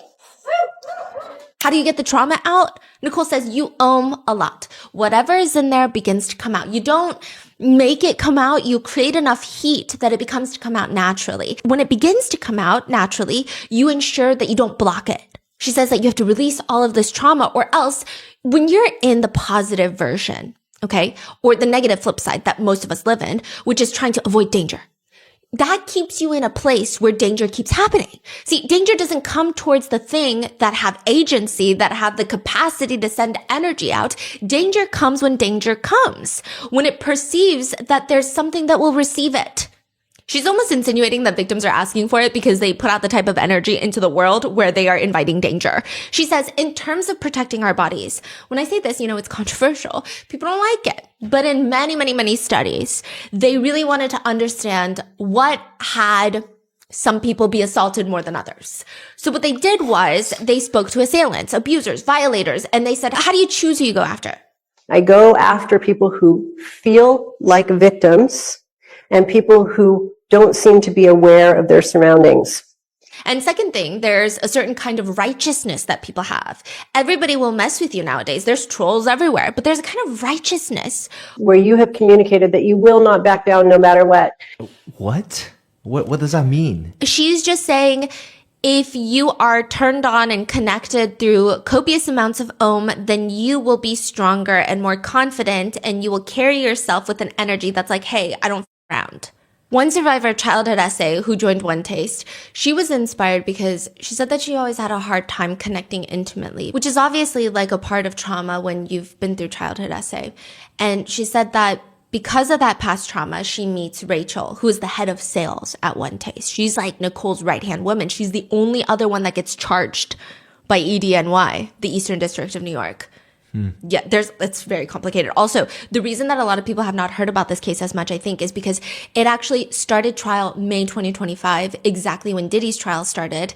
And it was almost like concurrent trials of very similar rhetoric, of very similar things happening. And then ultimately, she got it worse than Diddy. And she put out all these statements about how this was a gender disparity. This was the double standard for women. Yeah. And it was like, no, wow. I think that jury pool was just ass for Diddy's trial, but whatever. My opinion doesn't matter here, right? Like, how many people is in One Taste at this point? Oh, gosh. Just their high membership that was costing like $16,000. They sold close to 2,000, I believe, if I'm not mistaken. And then that's just the people who paid for that tier of membership. There were so many people who came in for months at a time, took day courses. They were spread out all over. They opened up locations in New York, Texas, Atlanta, Los Angeles. Like, they had locations everywhere. Her whole dream was to make it like Yogurtland, Menchie's. She wanted franchisees all over the United States. When you go in, it's just like a big yoga room. Yeah. Is that what it is? Yeah. But most of the cities, they didn't even have yoga rooms. They just had communal living. Once they open, people are living there. Yeah, it would be interesting. So they would find a collection of people that were really into Om, and then they would open up their own One Taste headquarters in each city. And it would just be like a giant house that everybody lives in. It's a residential house? Yeah. Oh, really? Yeah. Huh. Or it'd be like a commercial/living space. It really depended on the place. And a bunch of people would live there. It would be communal living. And One Taste, for the longest time, they were the ones signing the leases. Eventually, because of all of the SA allegations that started coming out, Nicole was like, I don't want to be on the lease anymore. She doesn't care. It doesn't seem like she cares that people are getting SA'd within her organization. She just doesn't want to be on the lease because there's legal liability. Yeah, it's a whole thing. And then they start creating Om moms. Om mom, M-O-M, like mother, right? They would be the ones in charge of each location. So it's kind of like strip clubs have moms. That's what they call it. Where you're like in charge of that location and you take care of all the girls there. But they would do that with One Taste. So crazy. What? Yeah. So they had locations in every single major city. Yeah. Like, this was a full-fledged business. It's crazy because it sounds like a little, okay, you're so crazy, lady. You probably have like 5 employees. But no, this is like a full-fledged. They were listed on top 100 fastest growing startups by Inc. magazine at one point. So they were trying to go mainstream. Their headquarters, okay, we're going to get there. You'll see where their headquarters is. But anyway, so this woman says that she was inspired because she always had a hard time connecting intimately. And Rachel, one of the One Taste head staff members, head of sales, she's like, I went through the same exact thing and Om cured it. So she's like, okay, I'm going to join. And she joins, and her name is Aries. Aries' sister says, I just saw all the light slowly drain from her eyes. She describes it as, these people would tell her that she needed to go sleep with all these guys, or she needed to Om 5 times a day to release herself from the trauma of her childhood. I mean, they would even go as far with these assignments for aversion therapy. If you didn't want to sleep with all these people, the person managing your assignment would go download Tinder, Bumble, match with random men, chat with them, and tell them, hey, I just want to do you. Find a place, find a time, and they would tell their employee basically, hey, go to this hotel at 6 o'clock. This is the man you're going to sleep with. And report back to me. This is why it's so crazy, because no one even gets anything out of that. Right. That's So what I want to know. Yeah, it's not like they're going on a website for escorting in these major cities where it's like, hey, I have a client who's going to pay $200 to us. You go and sleep with them. It was genuinely just like a random dude on Tinder. So this is like a form of control on these girls? Yeah. It's like you make them so vulnerable and dependent. And then also a lot of victims of One Taste were saying it's almost this idea of like, they just push you to do the most effed up thing. And then once you do it, if you walk back on it, it's hard for humans to do that, because then this miserable thing that you did was all for nothing. It wasn't for growth. It wasn't for healing yourself. It just becomes another horrendous thing where you've been manipulated. Yeah, it's even more trauma now. Yeah. So you just keep trying to keep going with it because it can't be for nothing. Yeah. Wow. There's just a lot of cruel mental torture embedded in all of this. Another member says that she was assigned by Nicole to sleep with every single man that lived in their shared living quarters.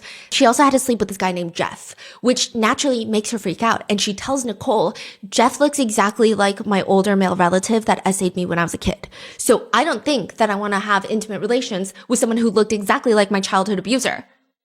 And that's the entire reason that she joined One Taste, was because of all this trauma, because of this male relative that she couldn't get over. And she says that, I mean, she can't do this. She felt out of touch from her body. She can't do it. We don't know what Nicole said to her, but she said that ultimately she slept with Jeff. And it was... Nicole probably said this is exactly why you need to, you must. Yeah. And she said it was the hardest thing that she ever had to do, but she did it because she fully trusted Nicole. And here's what Nicole is drilling into them day in, day out. Nicole would reiterate that the worst thing that can happen to somebody is to be a victim. She says, quote, The worst thing that happens is that you freeze into an identity, and frozen in that identity is a very clear perception that's projected onto you. now some signifiers of darkness tend to be kind of like a chaos, and we associate chaos with darkness itself. My experience is that when you're actually in alignment with chaos, it's not that dark. It's not chaotic at all. It's actually awesome. Another member was forced to recreate her essay incident. She was R-worded while her perpetrator kept telling her, you're so beautiful. So One Taste allegedly set up a situation in which she would be performing on a man, and a whole group of One Taste members would be standing in a circle around them, and they would all say in unison, you're so beautiful, you're so beautiful, you're so beautiful. How did she describe that? She said that she was fully hyperventilating and it gutted her. But she said that at the time she felt she needed to push through because she was told over and over again this would be her final breakthrough. So imagine she's like at her breaking point, I imagine, of I can't do it. Like nothing's helping me get over this trauma.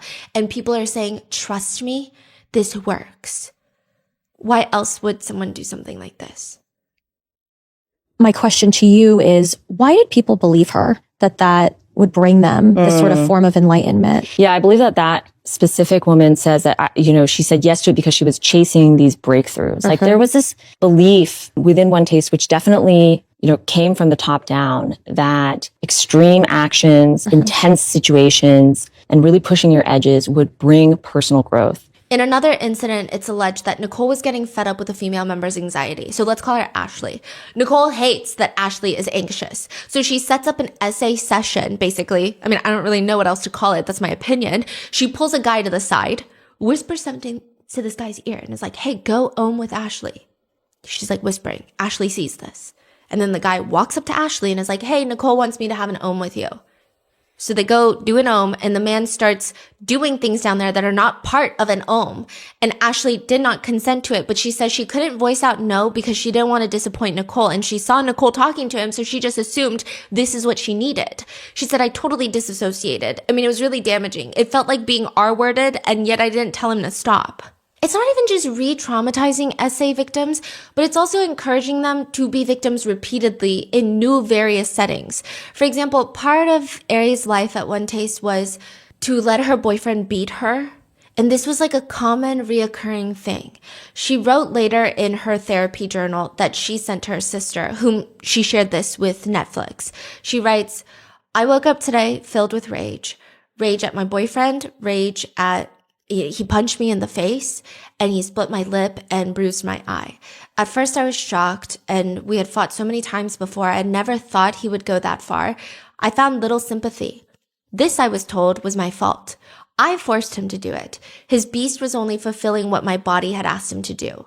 Since I was a survivor of childhood domestic violence, this was my pattern and what my body was asking for. He was only doing what my body asked. And now I was shaming and blaming him for doing what I had asked.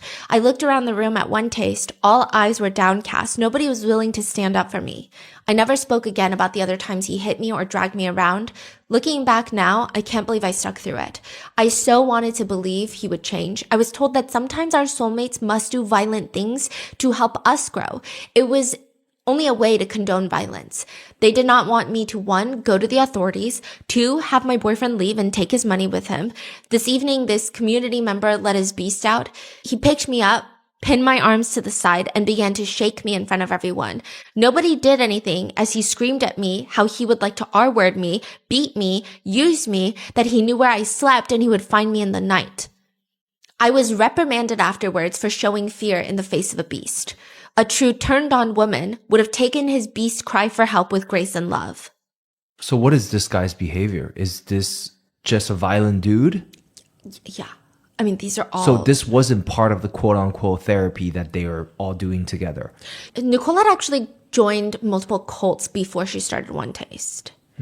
So Nicole was part of, you know what? I don't think they're that litigious. Okay, there's 2 cults. There's Morehouse. And an alleged sex cult from Lafayette, California. It's officially known as Lafayette Morehouse, that the group uses intimidation tactics to keep members closed up behind purple doors. And then there is another cult, which seems a little bit scarier, but both of them, they were all doing deliberate O's. So they did the thing before OM.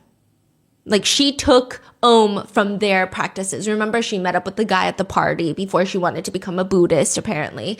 And then he was like, let me teach you something. And that was a deliberate O. So that was the practice. And both of these organizations were run by 2 different men. And these men were just basically cult leaders. So they would have this thing where they would invite other men to join, and then they would all just like beat the woman there, beat them into submission. And they would say things like, well, I'm only beating you because you're asking me for it. You didn't say it verbally, but whatever you did in your actions and the way that your energy is translating to me, you asked me to beat you. And you can't get mad at me for doing what you asked.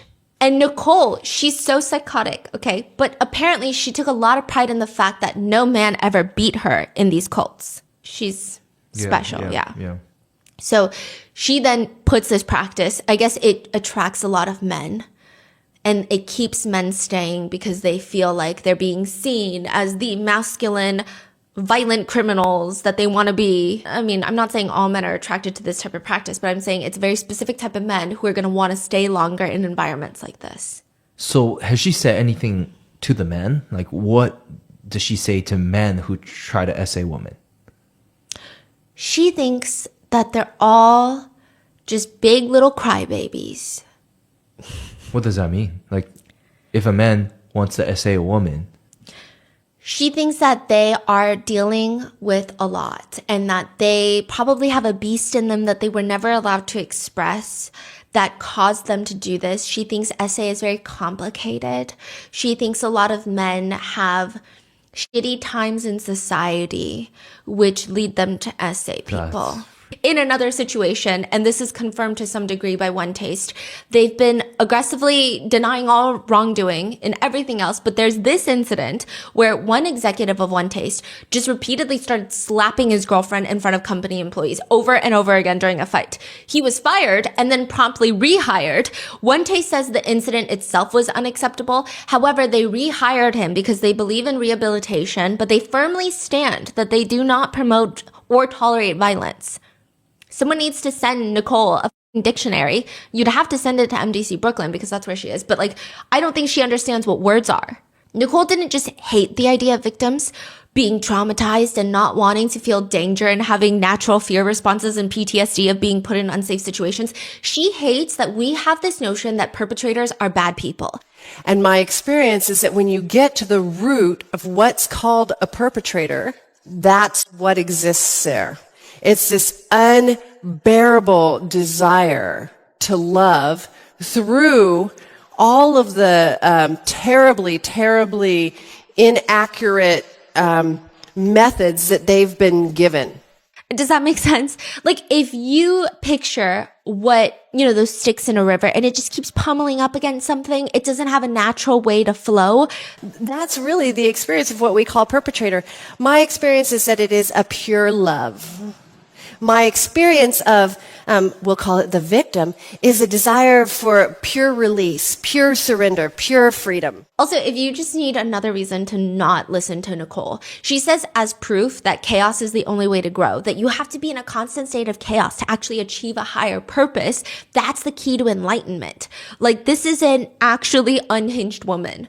One former member says that 2 members were caught fighting by the manager of the company who told them to leave and don't come back until they've both done it with each other. One former member says, the whole point was, quote, if you're having really very strong feelings, negative feelings about somebody, like, have an OM with them. They say OM is very different from sex in that we don't wait until we're in the mood or turned on. Rather, we use OM to turn us on, to stroke our desire, to awaken our libido. So we take it on as a practice.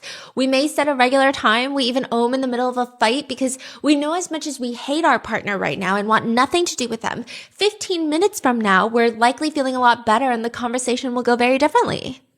I genuinely think that she needed a way to control a lot of the members, but also up the ante nonstop. I think she got off on keeping people in a heightened state of anxiety and emotions.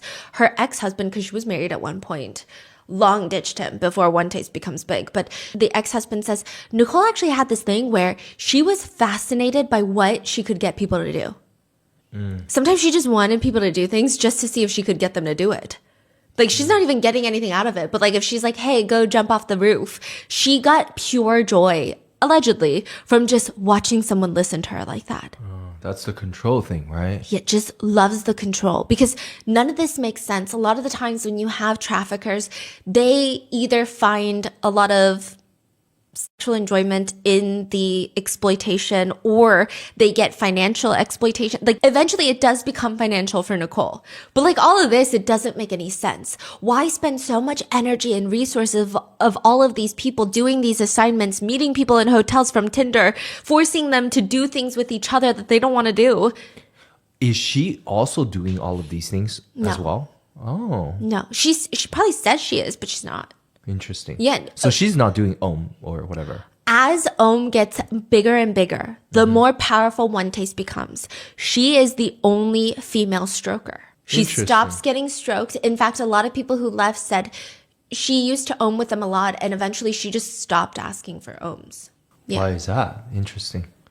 Like, she's trying to set herself apart now? Yeah, she was told by a previous cult leader that the leader cannot be too close to the pack, because that's how they get eaten alive.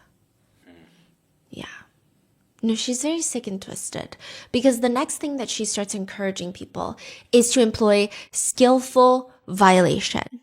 Members of One Taste are taught that they need to learn how to discern when to push past someone's stated preferences for the sake of that person's growth, not even for yourself.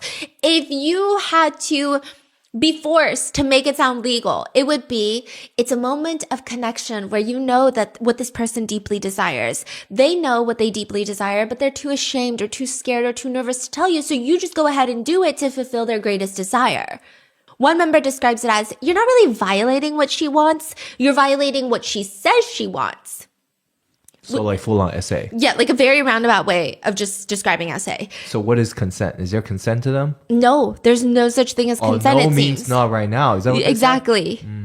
Oh, there's this whole thing where if a guy is attracted to a woman, She says no, but he still feels attraction. It's because she's putting out signals. So she might not even know that she's attracted to him, but he should keep trying because something is clearly there. He would not feel attracted to a woman unless the woman is sending out these signals.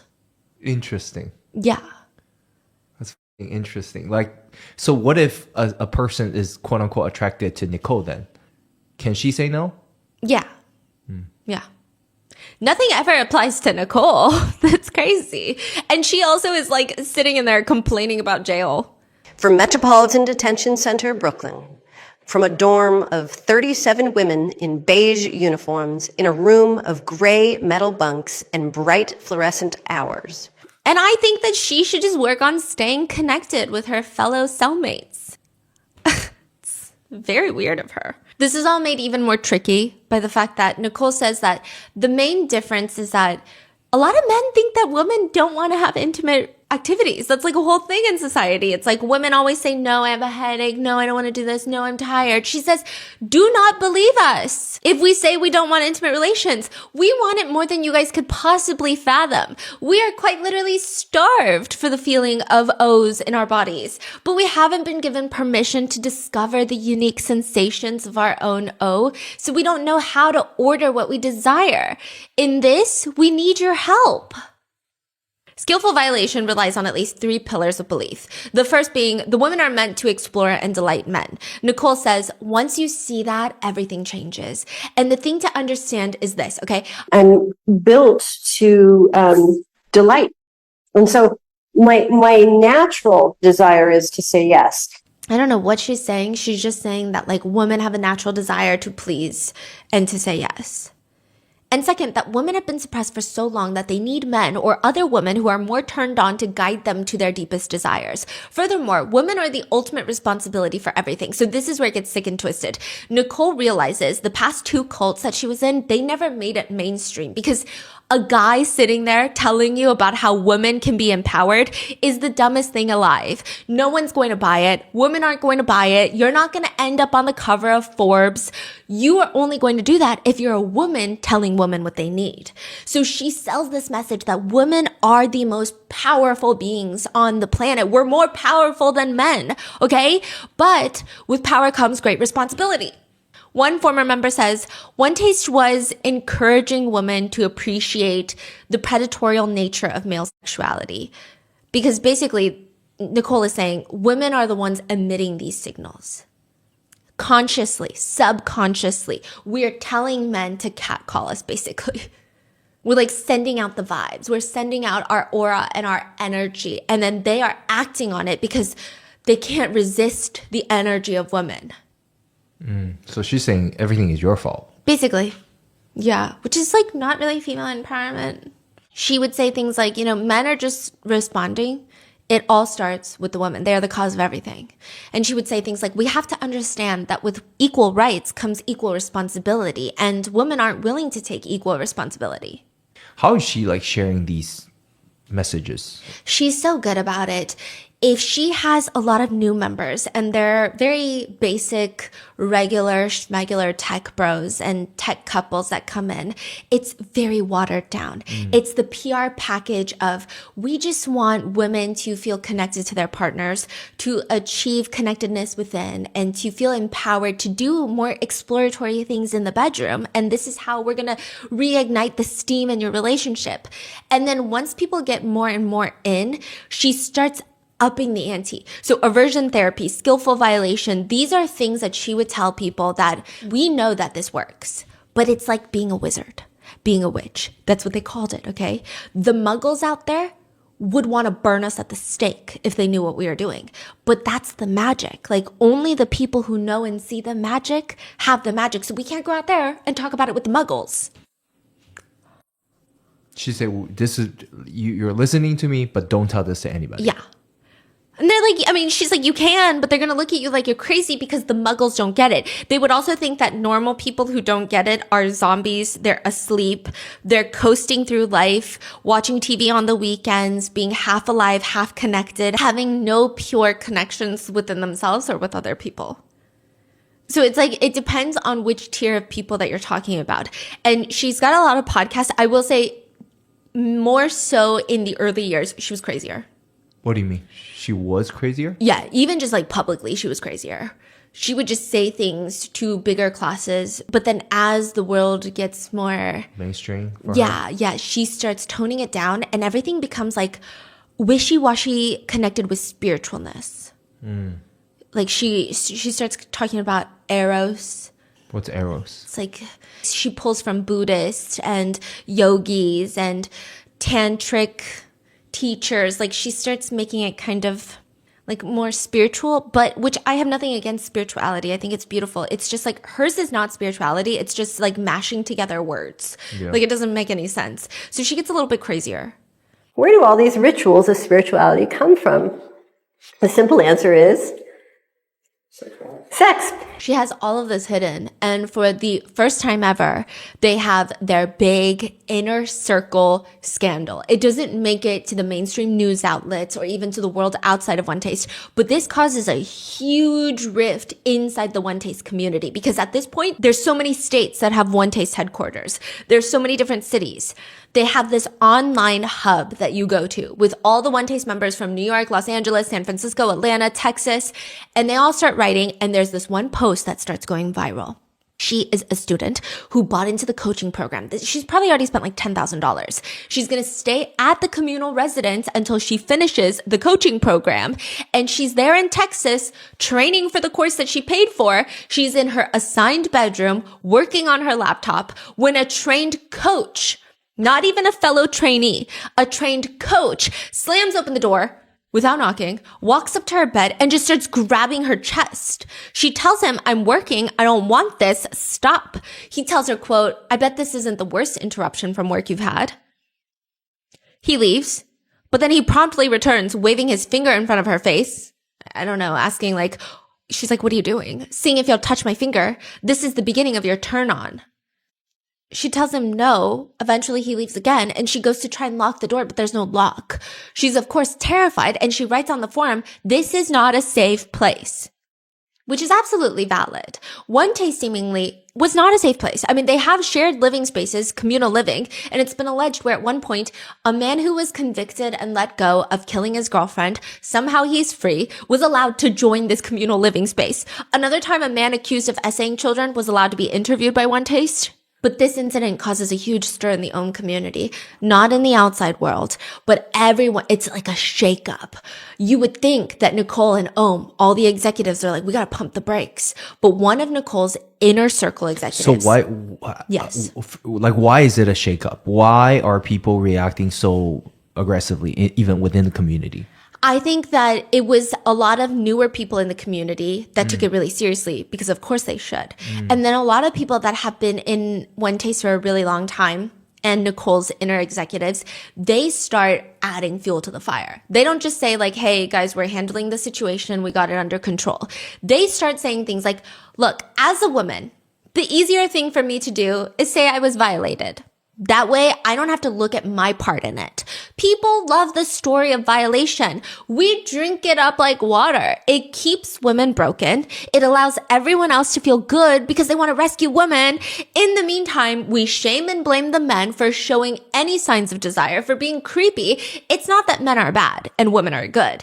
It's that I'm the one as a woman who knows how to tend to these unbelievably powerful forces that need incredible care, nurturance, strength, power, everything that a mother has.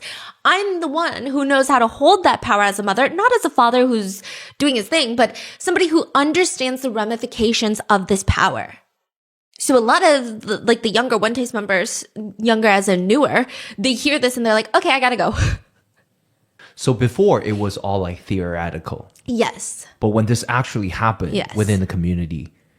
Yeah, and you have to remember that San Francisco especially is a huge hub for freedom in that aspect. So they had the Lusty Lady, which is now defunct, and actually Nicole used to work there. It's a strip club. It was the first unionized strip club in the US.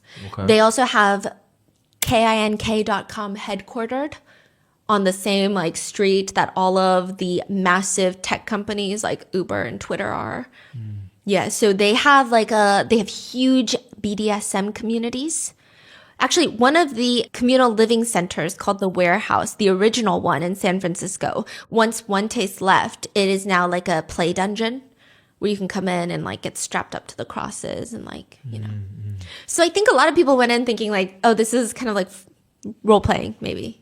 Like, okay, yeah, I don't want it, but like, you know, you kind of like maybe it's that, and like everybody is a consenting adult at the end of the day. But so people are like experimenting and Yes. learning and just. yes, But instead, they're like, hey, if you get groped, that's it's your fault. Yeah, yeah. And then I think a lot of the newer members were like, what? yeah. What do you mean? Yeah, so there's no consent here? You're like, I gotta go. Yeah. So then it caused this huge rift inside of the community. They also had something called going off the rails, which basically just means essay. And typically an older stroker will just use an ohm with a younger woman as a way to just fully essay them. They promote that or they... No, but they would just call it, instead of saying it's essay, you need to go to the police, they would just say, oh, he went off the rails. It's just, you're going off the rails. And it's encouraged for guys to let their beast out. So women letting their beast out means having intimate relations with as many men as possible that they don't want to have intimate relations with. And for men, it's doing whatever the they want, which is further evidenced by a male member. He's doing this introduction video for One Taste, and he's asked to describe his intimate life. And like, I think this is why a lot of Nicole's teachings start heavily leaning this way, because I think this is the community that is giving her money. He says, there's a lot of anger in my intimate life, and there's also a lot of sweetness. But with One Taste, I'm hoping to bring in even more anger. And Nicole promotes that idea by saying, Pause and hesitation are the worst, as is withdrawal. Withdrawal actually in play is cruel, which doesn't mean that you can't pause. Pause is deliberate. Withdrawal just drags another person's nervous system around. Like, so she's basically saying, if you are in the midst of intimate relations and you're like, hey, I can't do this anymore, I don't want to do this anymore, you are cruel. Don't do that. You can even just say, if you get stuck, you can say, oh, I'm stuck because my pride is here. Oh, I'm stuck because the next thing I would say or would do would make me far too vulnerable and I'm terrified of what it would mean. So if you profoundly, if you want profound erotic play, fast and smooth is the most fun. And you can only get there by continuing to move through these blocks as you go. Boundaries are blocks that you have to push through. And she says, this is back when she was in the adult entertainment industry, right? When she was working at like the Lusty Lady. She says, I had a regular and he wanted to strangle me. His beast was locked in there and it hadn't had a place for expression. And I just happened to love Beast. I had to surrender so deep that I could absorb him all the way in. And invariably, all of a sudden, it hit this point and he just started bawling. And that was all. And he paid me a lot of money to just come strangle me and cry. And that was it. And we think, they're so tough, but they're just little love bugs. They're crying. They're just our little companions that want to love us. Is she the world's biggest pick-me? Yeah, I think so.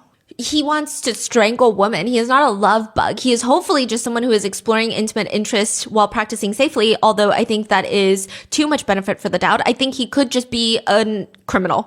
Nicole continues, they're just tough because they're met with fear. Nicole's messaging is bluntly, a turned-on woman says yes more often, and that's a good thing. And we know this because let's say a woman complains. She says, there's a secret. And it's this. Behind every woman's complaint is a desire. The complaint is like this moat around her palace, her castle of hunger. No, she's crazy. Nicole may argue that my interpretation is incorrect, but those are ultimately the words coming out of her own mouth.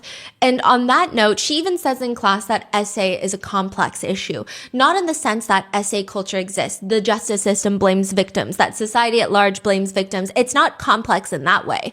It's complex because essay and assaulters are not just perpetrators. She says there is a rage that lives. And so you see this rage that lives in women, and we all here are fairly familiar with it. But there's a rage that lives in men that you can't win the game. She says they have no dignity. These men, they're groveling for sexless sex and groveling for a drop of anything. And that is humiliating. And that's why I say essay is a very complex thing. That's why it's complex. You have to look at the conditions of a starving person being tricked by somebody selling food that doesn't nourish yet again. Wait, she sounds just like one of those male podcasts. No? Yeah, no. Like exactly the same stuff she's saying. Yeah. She's like, fuck the girl with the list. Like she sounds exactly like a male podcaster. Yeah. And she also, for someone who claims to be bisexual, and I say claims not because I like to question people's sexuality, but she claims this. She fucking hates lesbians. I don't know how else to put it. One victim says she was told nonstop at One Taste. Side note, she's into women. She's not into men. She's a lesbian. And they straight up tell her to her face, if you're not hungry for COCK, you're not connected with your true inner self. All women are hungry for COCK. Even if you're gay, you're hungry for COCK. They start pressuring her to have intimate relations with men, encouraging her that if she can just contact the part of her that is hungry for the COCK, she will be unstoppable and truly powerful in this world. The stuff that is being taught, enforced, and pushed on vulnerable members at One Taste are so confusing in the sense that, I mean, later it's going to make sense because Nicole will want these members to be intimately open so that she can exploit them and have them sleep with investors for the company. That's her ultimate aim, it seems. It's downright evil, but it makes sense in the traditional way of like, okay, that's usually how we see these things unfold. People start these organizations to essentially traffic women so that they can get financial gain. But as of right now, people are like, what is she even getting out of this? What the hell is wrong with Nicole? Do we know the investors or? Yes. Okay. Yeah. And some of them are huge names. One of them that she was courting that I don't think did anything with any members of One Taste, but she really, like they were in conversations with Nicole of investing in One Taste or having some sort of partnership with One Taste, was the founder of Zappos, who sold Zappos for like $1 billion or something crazy to Amazon. Right. So he was talking about investing, but no allegation yet. No, there was no allegations that he essayed anyone in One Taste. I don't know if he has any allegations. I wouldn't be surprised considering what's going on with Epstein's list. Everybody's in there. Wellness gurus are in there. Like everybody and their mom and dad is in there. So I don't know. But as of what I can see from One Taste members, they were sent to Las Vegas to constantly court him and like having these business meetings and talking about the benefits of OM. But I don't think that he was catered to in that sense. And then ultimately he did not want to because he wanted to keep a squeaky clean image. Yeah. Really? That's his reason? Yeah, I think he was trying to do something with Vegas where he was gonna, I don't know if he was trying to purchase, like do a development in Vegas, which it was crazy because he was basically saying that even One Taste is too much for Vegas. We're talking about Vegas. Yeah. So he's like, I got to keep my image if I want to win this. I think he was like bidding for a development or something. Interesting. And a lot of this stuff is not even particularly marketable to the masses. Nobody's going to listen to a wellness podcast that talks like this. I would say maybe like 10% of what Nicole says is like every other male podcaster. But like the other 90% is kind of crazy. Yeah.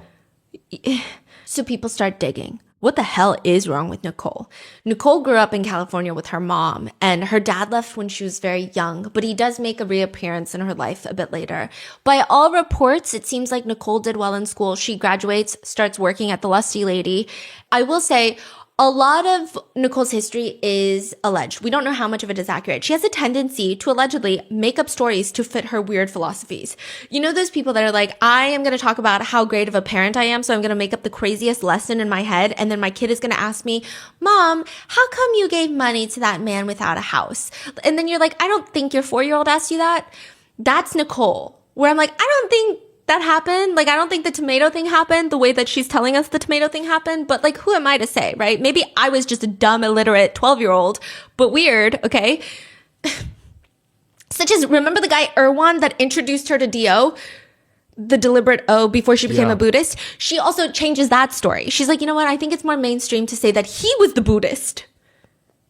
So then she like starts changing it and it becomes more spiritual of like, she met the Buddhist? Yeah. Who was like, let me rub you down there.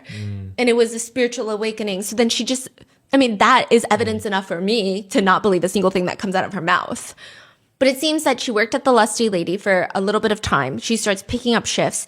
And according to one ex-boyfriend of hers that was with her at the time, She gets into high-end escorting, where she bragged about how every time she was with a man, she would practice cold reading, aka trying to figure out quickly what the guy secretly wanted from her. Because when she first meets them, they would all act tough and they would all act like, you know, I'm just here because my buddy told me to be here.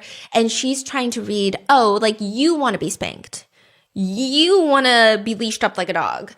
She gathers, quote, I learned that my erotic power is the greatest resource that I have. Later, One Taste members would learn cold reading. They would stand in a circle with one person at the center, and people would blurt out what they see, trying to get a reaction, such as, I see somebody who has never felt turned on. I see a 10-year-old girl who's never loved, like trying to cold read and practice what Nicole would do. Nicole's ex-husband says she just would play around socially with people. Mess with their heads, guys especially. A friend of mine was like, oh, she's a monster. She's a monster. You stay away from her. And of course, that led to him getting married to her because, you know, he found that very intriguing. Side note, I do think that their marriage was doomed for failure since the beginning. They get married when she's just starting One Taste. She doesn't even tell him that One Taste is based off of oming. Like, he has no clue. He thinks that she's just starting a wellness company. And she would do these very weird things where she would just treat him like shit. She would get in a hot tub with a bunch of members and then just lead him around like a dog, but the leash is the ding dong.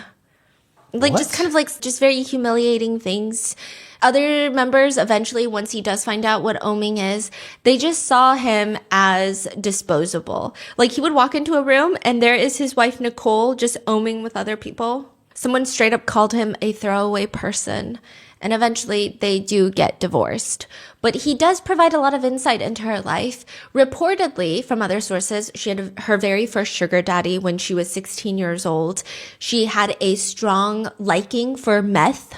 She would sprinkle meth into a tiny little square of tissue paper and then swallow the tissue paper whole.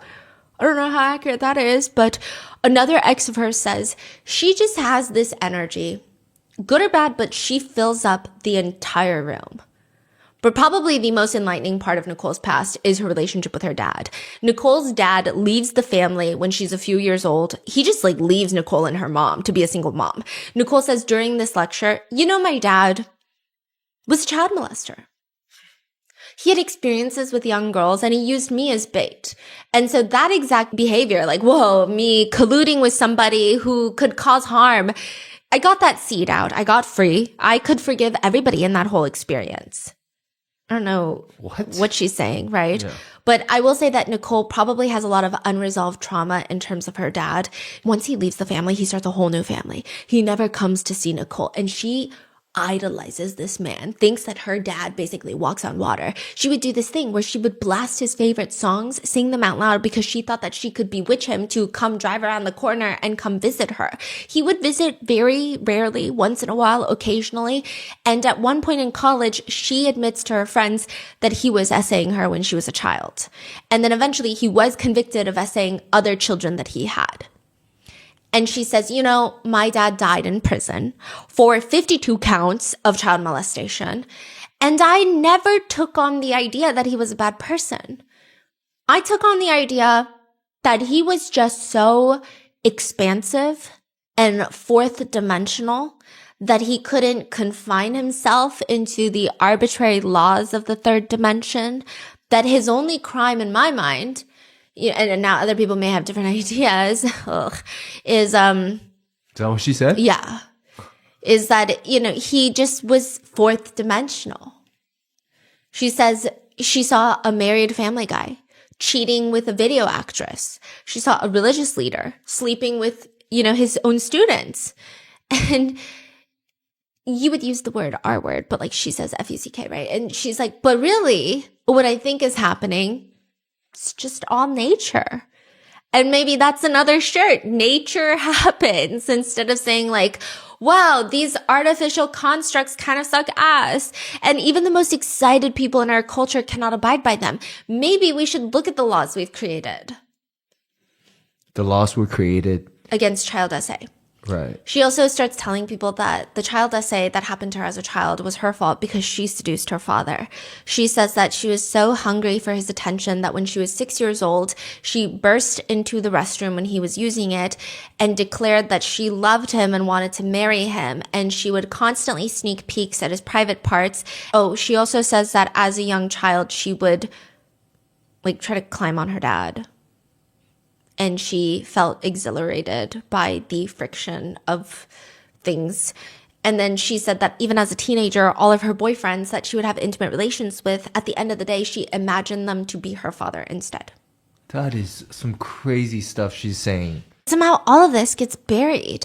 And all that makes it to the mainstream media is just Nicole's Looney Tune teachings that seem mostly harmless.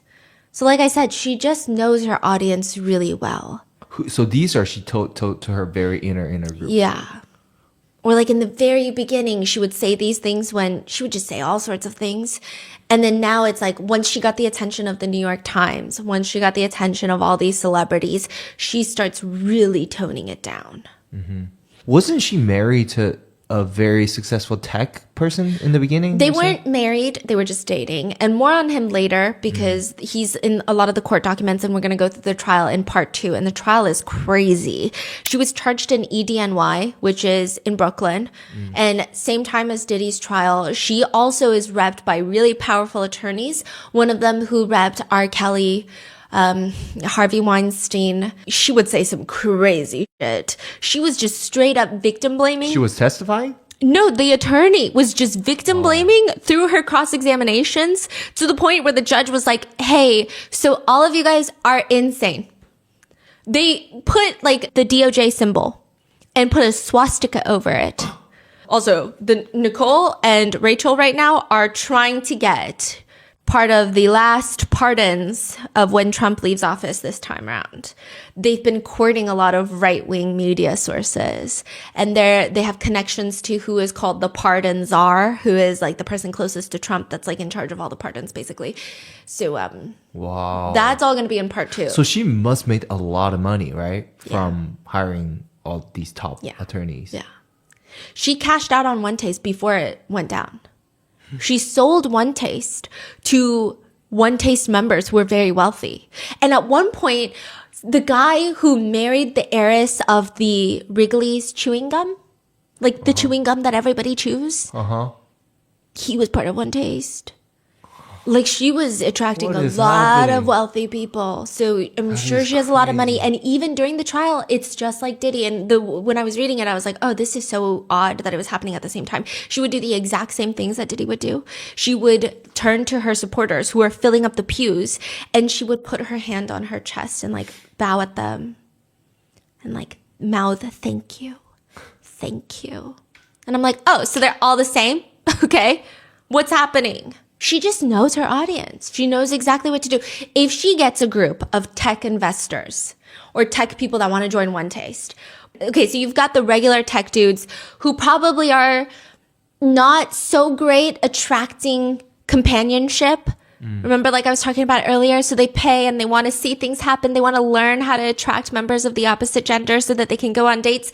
You've got that group. And then you've got the tech bros that just want to see some nasty stuff. And she would cater to them too. She eventually starts hosting priest and priestess of orgasm rituals where, quote, it's described as this.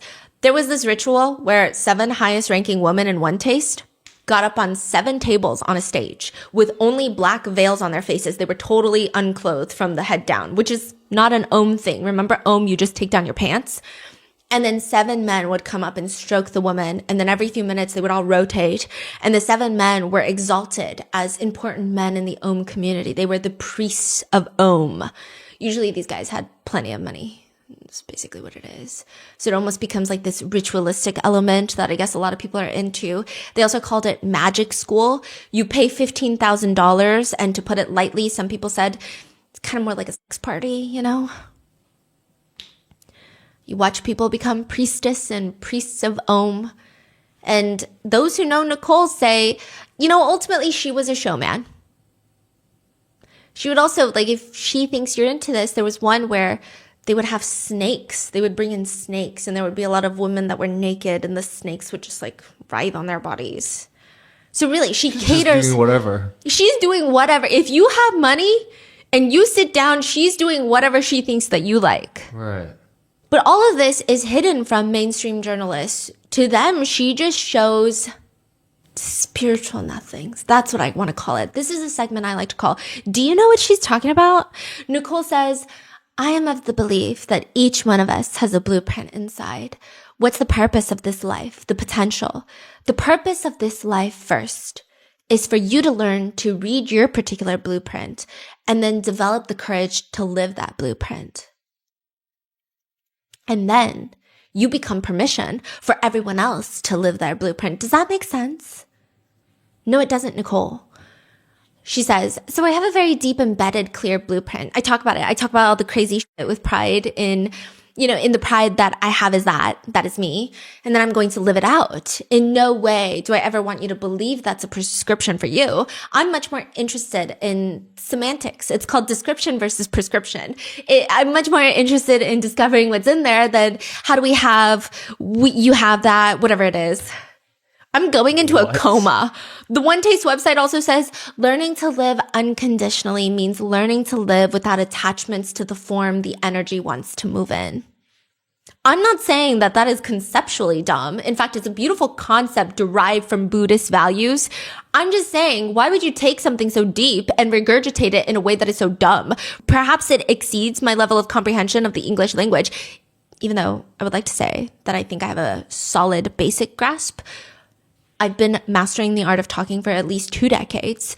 A better phrasing could have easily been, living unconditionally means letting go of needing life to look a certain way. Instead, you allow experiences to flow naturally, however they manifest. That's it. Yeah. Okay? Sense has re-entered our brains. And then, of course, there are other things that I guess also just make sense, but it's goofy. The only way to build steady attention in the face of protest is to stay firmly rooted in power. Power is located in the neutral location of sensation between finger and clitoris. We keep that spot open with our attention and relate to the spot, not to the person. We cannot afford to relate to the individual without the mediator of the in-between sensation, or else we will fall into the personal, which appears as doubt in ourselves. That's crazy. No, yeah, Whoa. Those are literally, Whoa. I feel like you're having an awakening. He says, English is my primary language now. Wow. Yeah, in one article written by Nicole, it's called the Poison to Medicine list, which I guess the whole thing that she's trying to say is go outside and do this. You can get medicine out of poison. It's just like random excerpts. And again, while the general message seems okay, she seems unhinged. She writes, walk into a Safeway supermarket. Imagine that you've entered nirvana. And the name is code for refuge in the world. The great beyond is right there. The guy pricing the Cheerios, he is a deity. The oranges offer the nectar of the gods. The fluorescent lighting is pristine luminosity. You've entered the legendary palace. They've all been there all along, and they are so happy to see you. It's like a middle schooler writing a fanfic. Yeah, this is so insane. I don't even know what to say. But somehow it works. Hiding the unhinged and selling spiritual nothings at this point, it's gaining traction. They have a following. Nicole has seduced powerful, wealthy men to support One Taste. They have initially pretty horrendous, non-existent earnings. Even with those non-existent earnings, they have the powerful backers. That's how they open up a yoga studio in San Francisco. That's like the first headquarters. It's a 2-story building, and it looks like, those fancy concrete perfume shops in LA. You walk in, everything is concrete and wood, and then you have a display of like 5 glass bottles, and it's all like $200 sandalwood scented eau de parfums. That's exactly what the space looks like. It's that feeling. It's airy. It's sunny. But then everybody just like gets naked and starts doing it. And then you just hear moaning, radiating and echoing off the concrete walls. Welcome to the One Taste Urban Retreat Center. The grand opening, they have burlesque dancers. Maybe they're like performative, interpretive dancers, because at one point they take off all their clothes and then they just start cutting into it with scissors.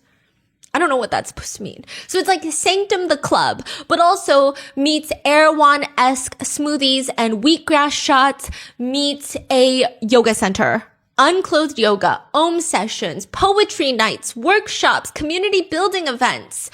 They would have something called the Temple of Sirens, where it's a night you come in, you pay entrance fee.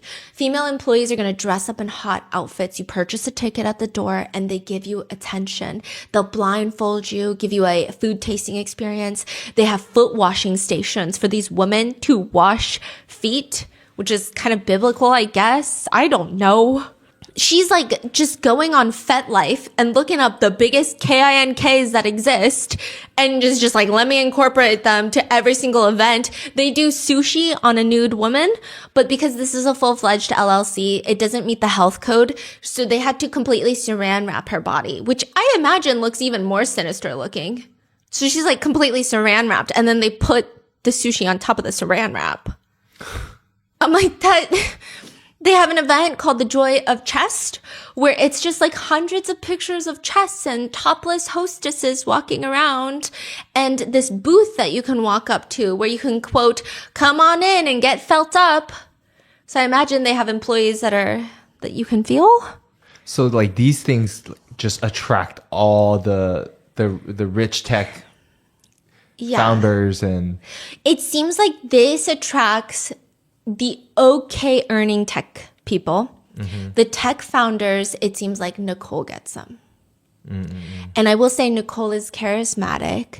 And I think the thing that Nicole has is probably what Lauren Sanchez has, which is like, I think that's what everyone says about Lauren Sanchez. She's not what people think is the most attractive woman in the world. And they think that Jeff Bezos can have every woman in the world. So why Lauren Sanchez?